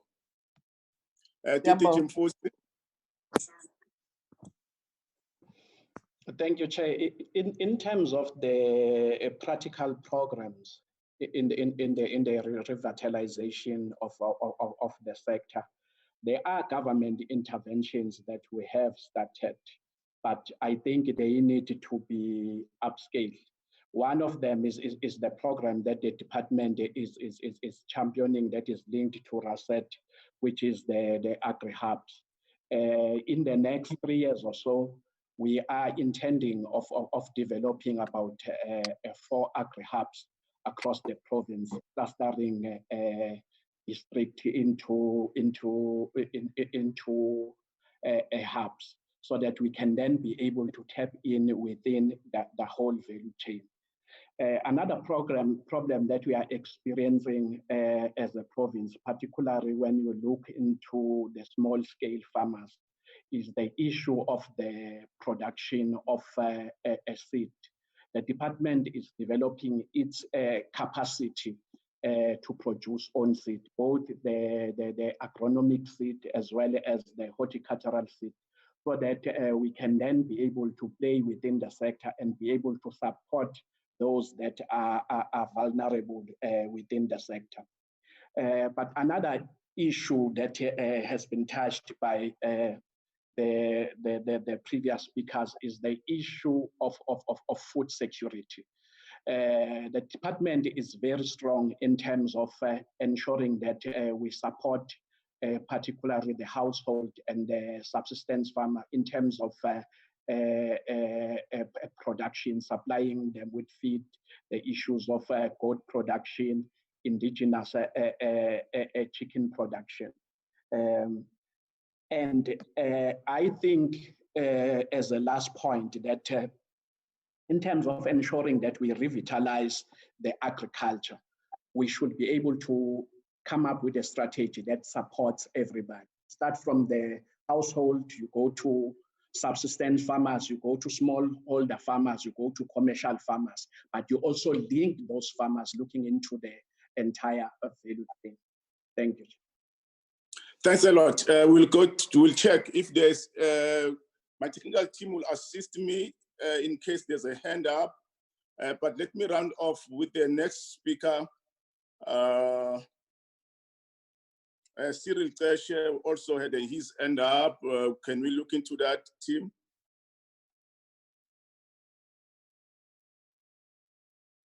Okay, let us move on. We will go to Dr. Kwabe. You had a lot of questions that were asked. Thank you to all the speakers, very constructive. We need to be careful of 4IR, and smart farming does not marginalize small and emerging farmers. That comes from a few of the other guests that have spoken. And yeah, so Dr. Kwabe, what are the major constraints that inhibit indigenous crops such as amadumbe, imbuya, and others? We also heard of Mhlonyane. Can that be a game changer in the agricultural sector, that we look further into the indigenous crops as a turnaround plan to stimulate the industry as a short-term and a medium-term intervention? Thanks, Ashok-D. The issue of constraint when it comes to the production of indigenous vegetables or indigenous crops, the biggest constraint is on seeds. Seeds are not available and the seed that is available, they are not the improved ones. As I said on the presentation, that the crop improvement of the past was more biased to exotic crops, which cover spinach, covers cabbages, but things like amaranthus, things like igusha, things like utatolo was not promoted and supported in terms of research. That is why we were reviving that to cover all those crops that were neglected. The issue of umhlonyane,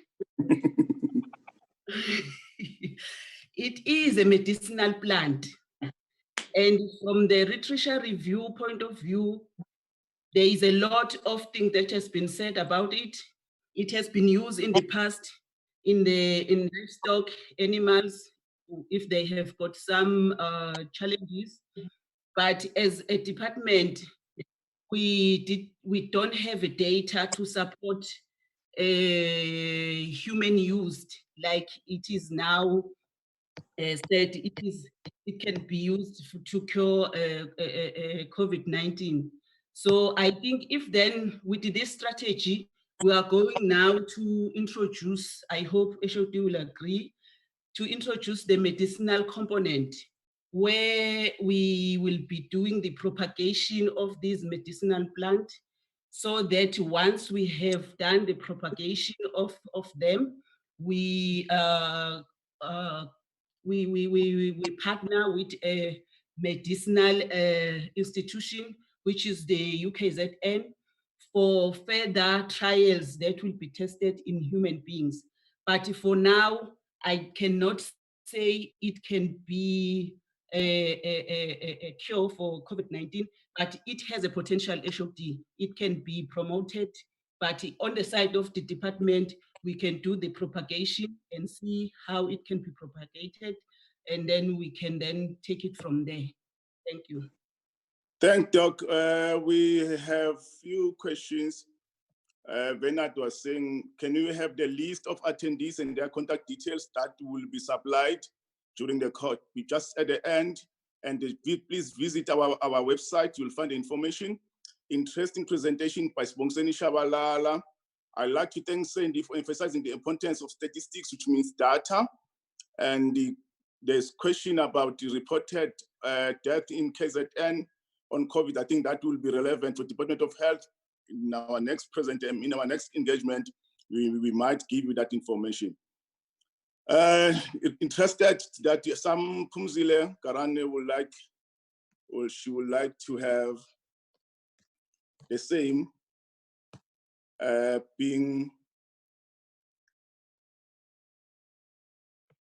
she likes the same to be portrayed in our district. We'll do that.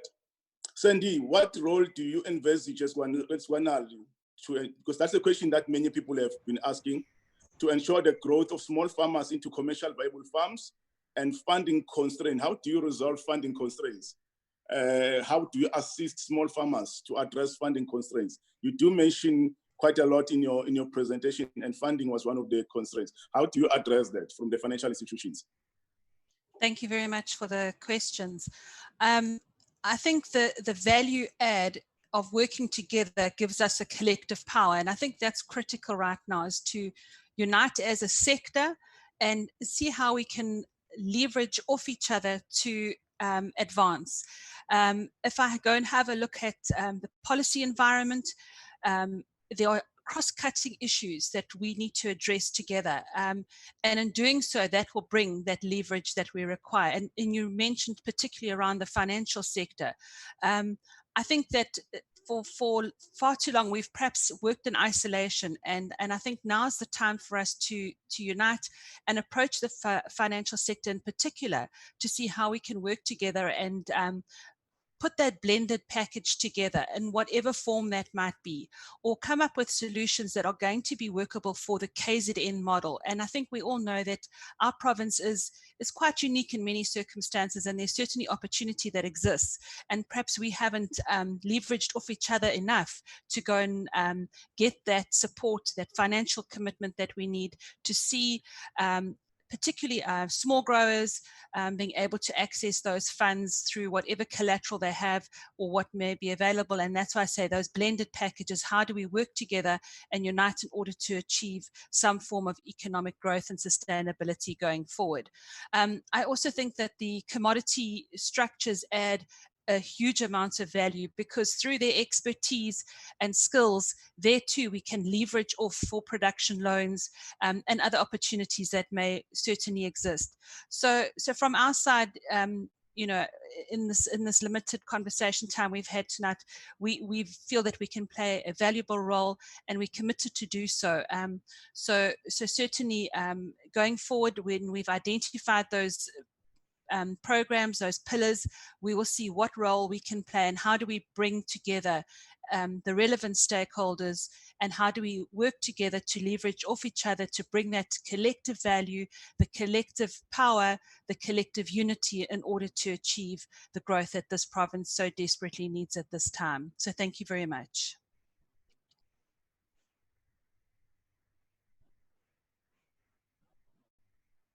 DG?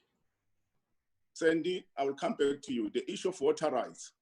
What is your perspective around it? Especially, it says, I've got a question from one of the participants here. She wants to know about the water rights with regard to small farmers. I think that was also asked, or was also raised by the professor.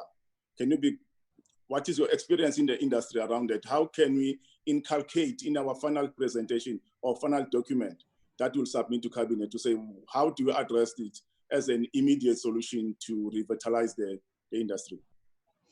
Absolutely. Look, water has been a very challenging issue over the last few years, particularly that we've come out of a drought in this province, and our water resources are clearly under pressure. And we know that from the research that's available that we have challenges with respect to that.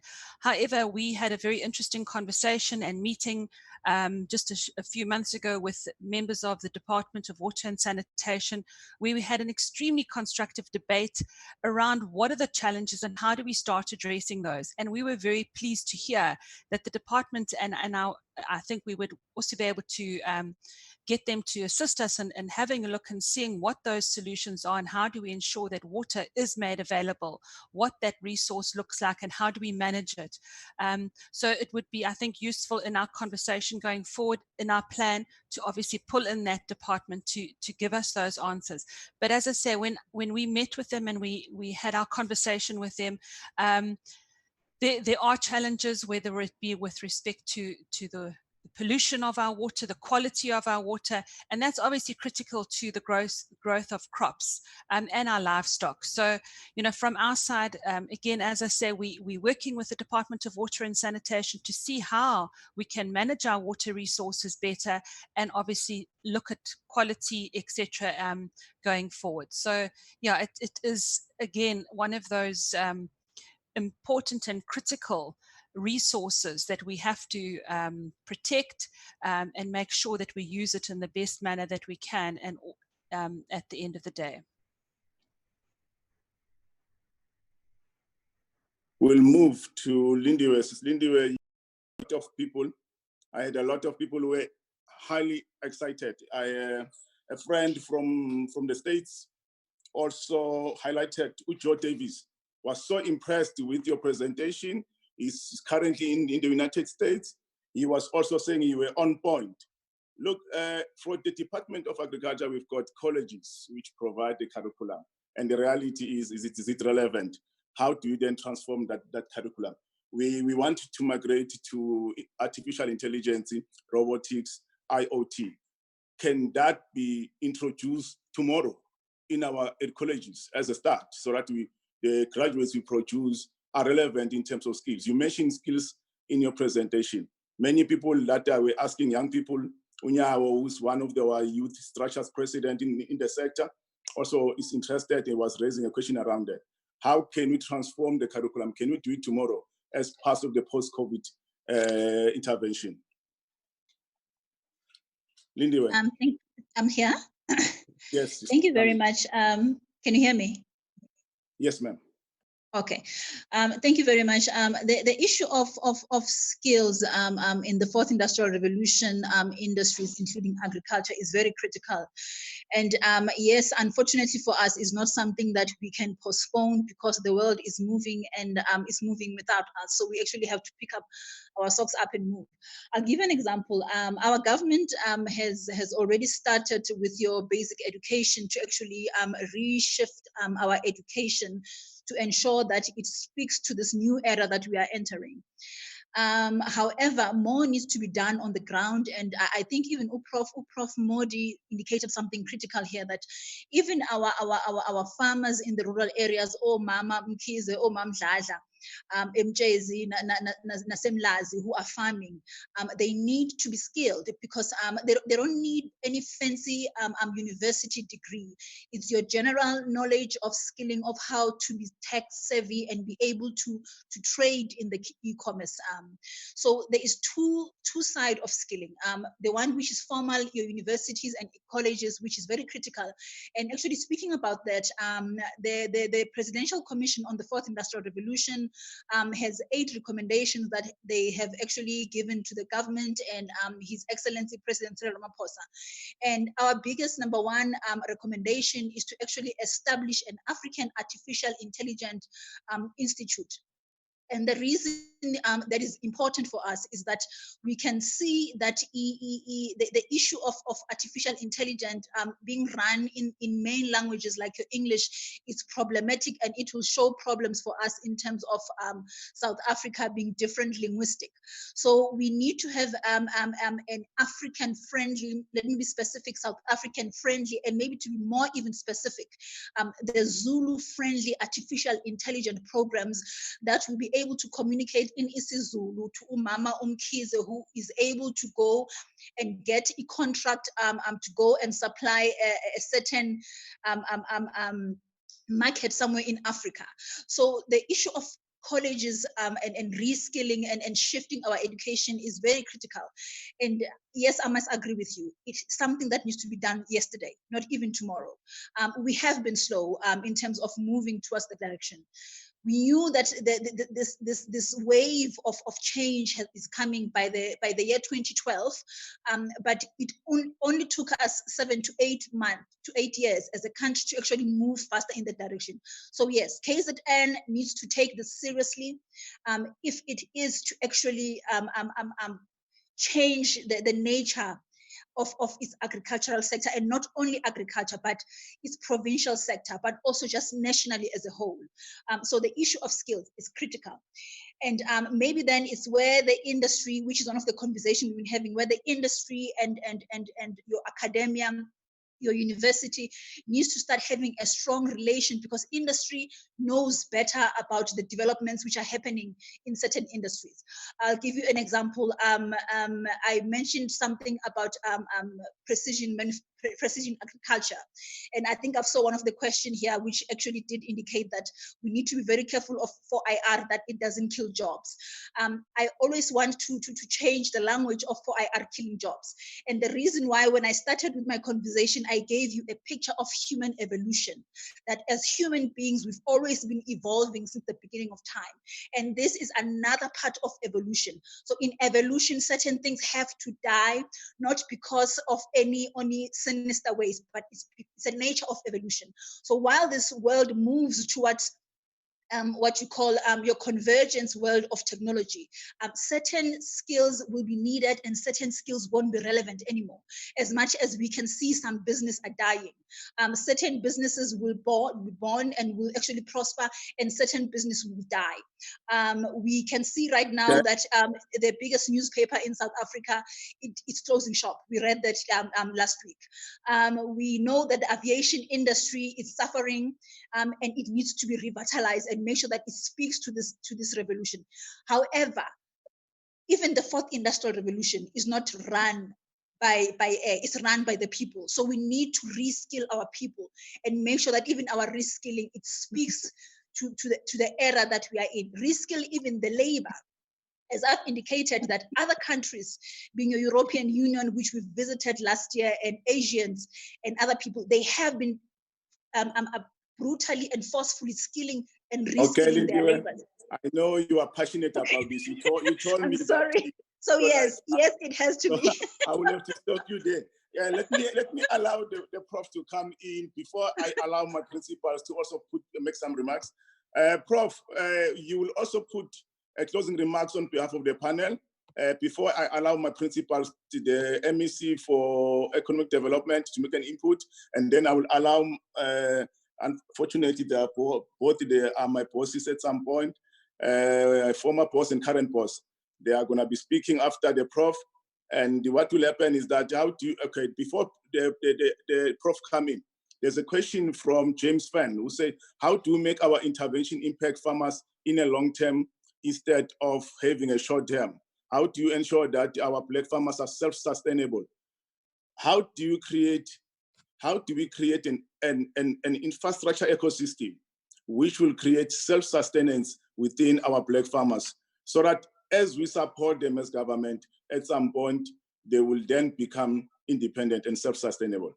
How do you grow that infrastructure ecosystem as part of our strategy in the long term? Okay, that is a very big question, and I'm hoping that we will be answering that question as we develop the document. But I think it's important to focus on the issue of sustainability, because agriculture is a very important part of the economy. And if there is no sustainability, then there's no success.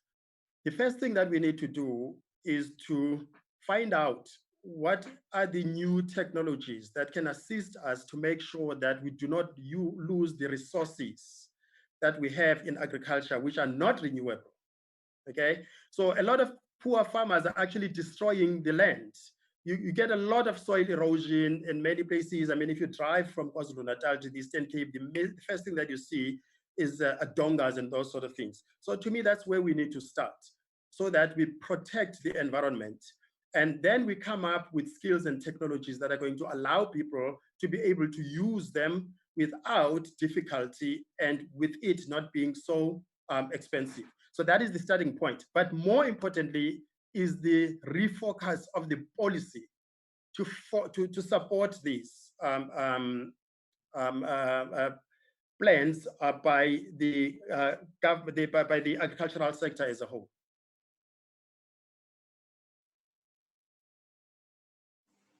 Thanks, Prof. Thanks a lot. Can you just do the closing remarks on behalf of the panel before I allow the principals to come in? Where to from? Thank you. Well, thank you, Ashodi. I think on behalf of the panel, I am very grateful that we had this opportunity. We've worked very hard for about 2 weeks to put together a draft document.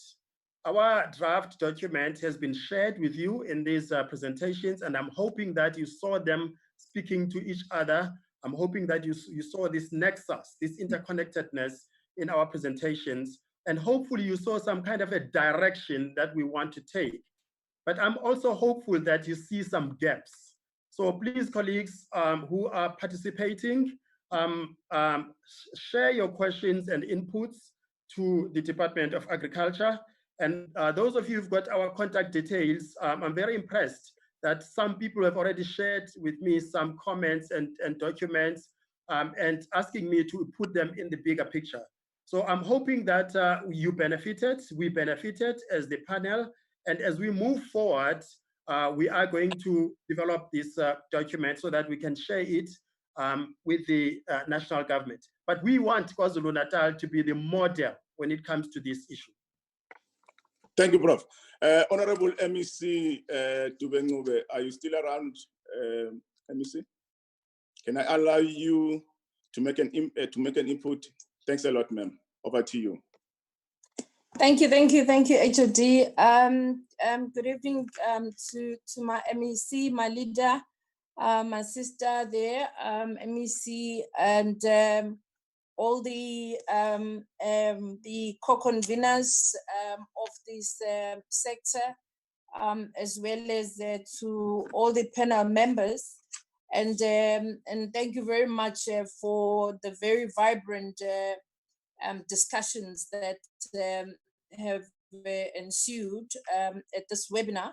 And indeed, I think as the economic cluster, our task is to ensure that we talk about getting back the economy of KwaZulu-Natal to get back to speed, the wheels of the economy to start rolling again. And that is the tasks that we have been given by our Premier to ensure that we are ensuring that we can't lose a single job, that those companies are saved, and that all of us could support one another.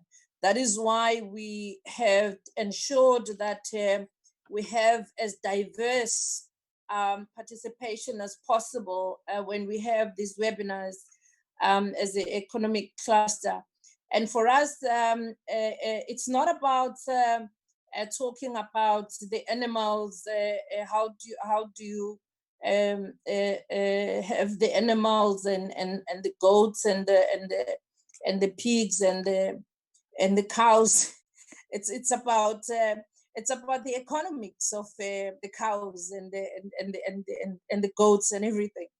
It's not about the fields, zombila. It's about the economic of that umbila and naliomfino. And I'm disappointed a bit because I didn't hear anybody talking about the trucks, about the mechanics, about the engineers, about the oil, about the whole economy of agriculture, the whole value chain of agriculture. And that's the kind of discussion that would like to see, because we wanted to revitalize the whole value chain, and we want to realize the economic benefits as well as the localization of our economy in KwaZulu-Natal. And we do believe that we have potential in KwaZulu-Natal to turn the situation around during this COVID-19. And we do believe that we have a capacity, we have a knowledge, we have a skill, and I'm glad that everybody who is speaking from the panel, who is speaking in one voice, that we need to work together, we need to collaborate, we need to exchange those notes.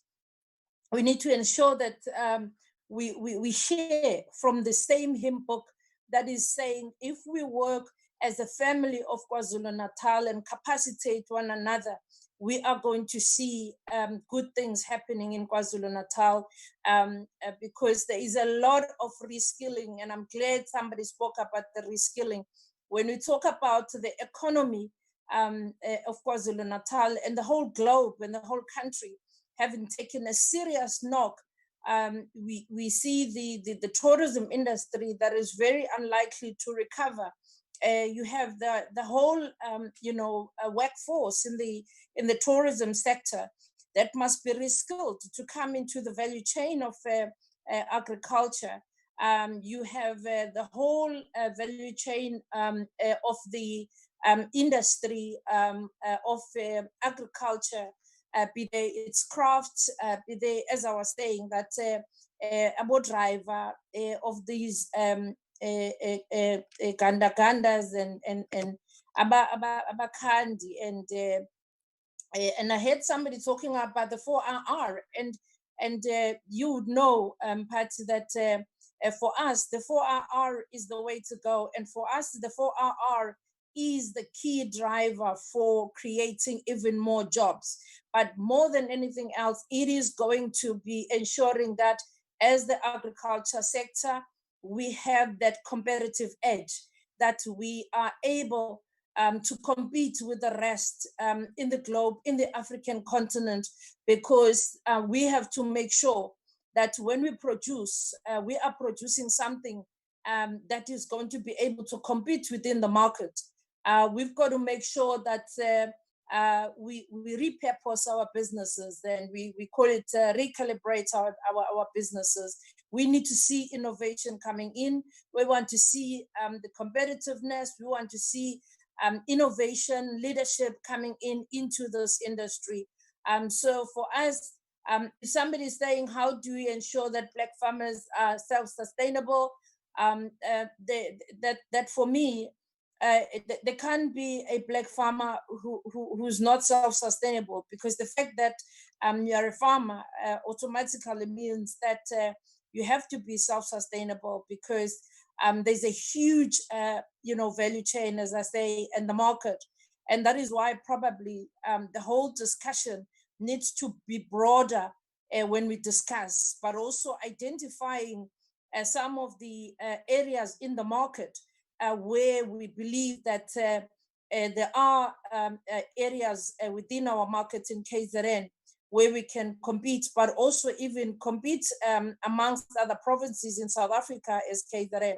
So it's been a very good discussion, and for us, we're looking forward to sharing the notes and also then contributing towards ensuring that this sector really realizes its potential of contributing to the economy of this province and of our country, but also ensuring that those that the bleeding in the jobs that we are experiencing is recovered through this sector of our economy. My apologies again for joining late. I think we were in the construction sector, and it ran over time when we had to start with this one. But thank you very much once more, MEC, for being a wonderful host. And indeed, it's been a wonderful debate and been very interesting. We're looking forward to reading more from this debate. Thank you. Thank you, Honorable MEC, Leader of Government Business in KwaZulu-Natal, uhlalo we-Portfolio Committee Economy KwaZulu-Natal. Siyabonga kakhulu MEC.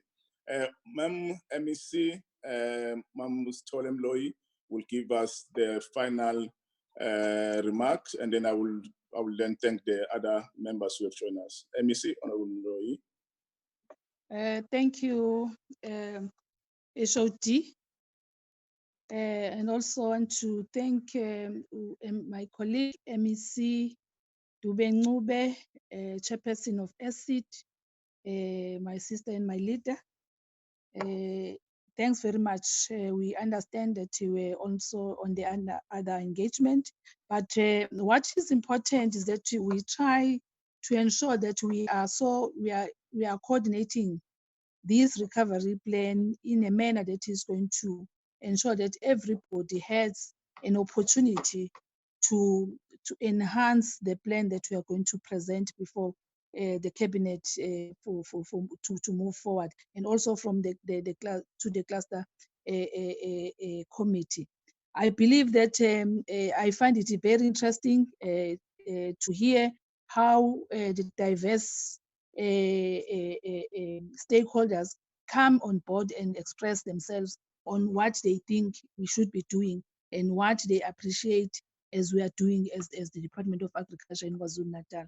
And I believe that my colleague will attest to that we are still saying that we still have to put a number of things together to ensure that when we talk about recovery, it's inclusive. And I'm certain that with the panelists that we have, really, I was very impressed, and I'm happy that you have accepted that you will become our panelists for today. And we have learned a lot out of it. And as I'm seated here, I'm able to say, yes, KwaZulu-Natal Department of Agriculture can make a difference and can contribute to the economy of our province and also to the economy of our country. I'm certain because I've heard that my chairperson of the portfolio committee also has joined as one of the participants in this engagement. Lastly, to say that I want to thank everybody that has made time to come and reach us with the information, with the knowledge, and also to say how best can we improve. We have been empowered, and I'm certain that even the questions that have been asked were directing us, most of them, to say, look at these also when you enhance your recovery plan. After this and beyond, and also to say to us, by the sound of the manner in which we present ourselves, we seem to be looking at a short term. We must also look at how best can we make the long term strategy. But I'm certain that because we have this small short time, we could not present everything. But in the future, we'll be able to do more. I think the issue of value chain also is my concern. I'm coming from a very devastating kind of an event. It was an auction of livestock in Dhaka, and when I was there, I could see that the issue of value chain is not understood in a manner that we are doing. And I was looking at that and saying, "Hey, we'll have to do more," as my colleague MEC Dube is saying, to educate our own people and train them to understand. If you have a livestock, it doesn't mean that you must sell it at any amount, but you must understand that you have put how much input you have put in ensuring that you feed that livestock and maintain it to the level that you can dispose it to a market. That is an issue that I could see that it's not working. And one of the panel members were talking about the economic cycle that is supposed to be happening in rural areas. I was looking at this one instance of Lento auction of livestock. If we can broaden that, I'm certain that a lot can be done, and people will stop moving from their rural areas to town because they will see that there is economic circulation in their respective rural areas.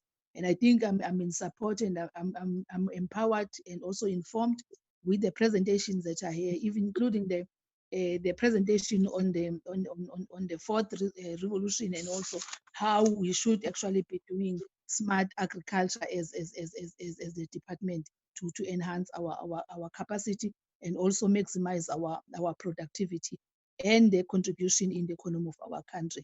I think together we can do more. And I think if we can continue working like this, we can change the manner in which our economic outlook in the province has been, and improve more. And the lives of the people will be changed by doing so.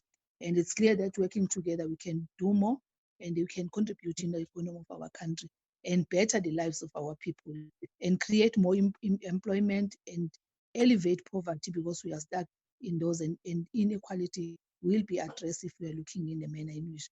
Thank you very much to everybody that participated.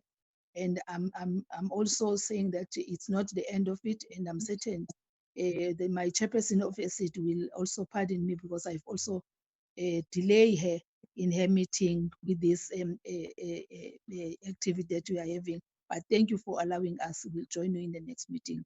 Thank you to everybody. Precisely, I want to thank my team from DART for pushing that this engagement happen today. Thank you very much. May we all pull together for the betterment of our country. Thank you, MEC. Thank you, panel members. Thank you, DG Mfusi, Dr. Kwabe, Sandy, Sislindi Mkonzam, Professor Mondi, Kanyiso Mahlaba, Nino Neville. Thank you for coming, Spencer Dolo. Kanyiso, you'll be participating in our consultation with National Department on Saturday. You will join us as well on the development of the National Master Plan. So there's another session. Those who are interested, let us know. You can be invited to participate in that closed session. Thank you very much. Thank you, MEC. For those who are still want to know what the department is doing, they still have got data available on their gadgets. We will be playing a short video just to see what we have been doing during the COVID period. MEC, thanks a lot. We will join you in the next meeting. Steve, you can play the video for those who want to remain to stay. They can watch the video. Thanks a lot.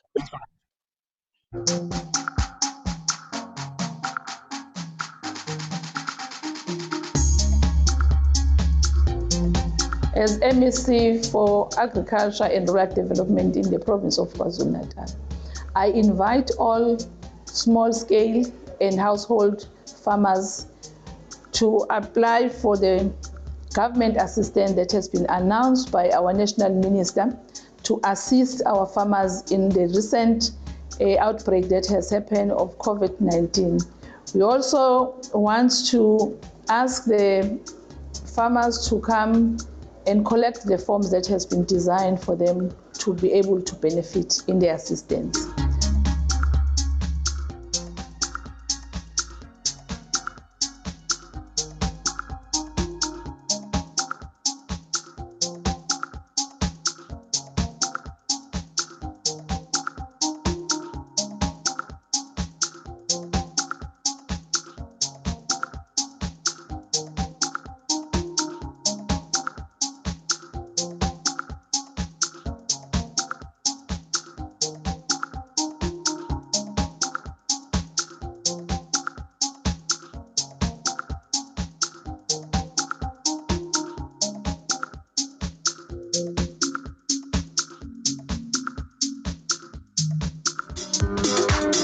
Mangifika la ngibonile ukuthi akhona ama-sanitizer, zikhona izivikeli, khona ama-gloves, ukuthi makhona abasebenza abantu basebenzise wona.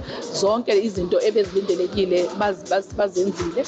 But okunye sifuna ukuthi sikusho ukuthi abantu abehlise umoya. Imakethe umuntu otholakalile ulapha kokhesha and indawo yakokhesha i-demarcated. Kuyiqiniso ukuthi kukhona umuntu otholakele ukuthi upositive. Ngenhlanhla lo muntu loyo usebenza endaweni la engekho in contact nabantu abaningi. So into enzakalile imithe sireportile to our clinic and we've contacted NICD who also give us guidance on how to go about treating that situation. And those people who were suspected to be in contact with that person were immediately taken to self-isolation and they are back as from yesterday after they finished their 14 days.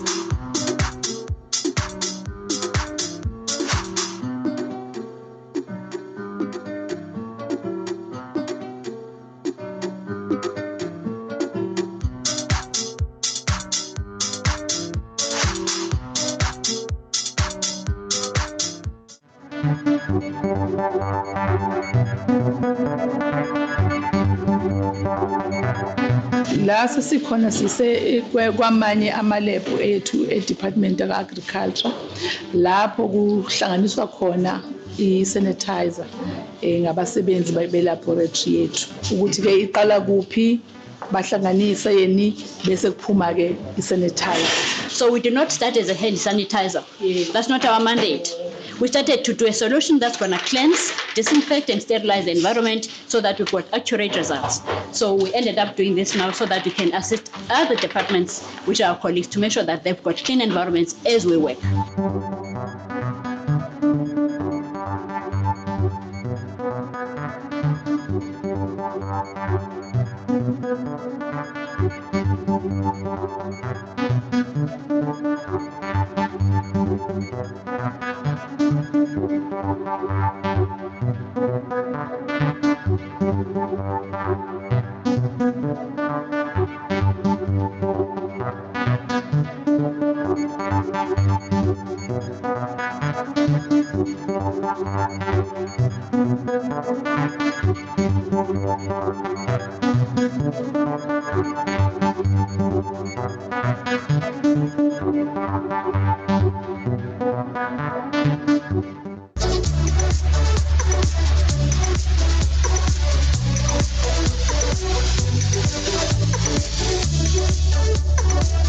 Silontsha lolu hlelo lwe-sanitization. Lolu hlelo lubheke ekutheni sisanitize isikakhulukazi iy'ndawo ey'ngama-informal settlement ney'ndawo ey'fana nama-transit camps abahlala kuzo. Uhamba kahle kakhulu, siyayiqeda manje wonke ama-viruses akhona la ekhaya. Siyawaqeda, sidila nawo manje, siyawakhipha. Njengoba siseqalile i-process ihamba kahle. Sibona abantu beyamukela ngoba inhloso ukuthi sibavikele bangalimali. Isifo futhi singangeni. Sibajwayeze ukuthi kuhlale kube khona ukuhlanzeka. Isipho ukuthi njalo uma uqeda ukusebenza geza izandla. Uma ngabe usiyolala noma iningi geza izandla. Siyabonga bakithi nisisize bakithi nabanye basizakala.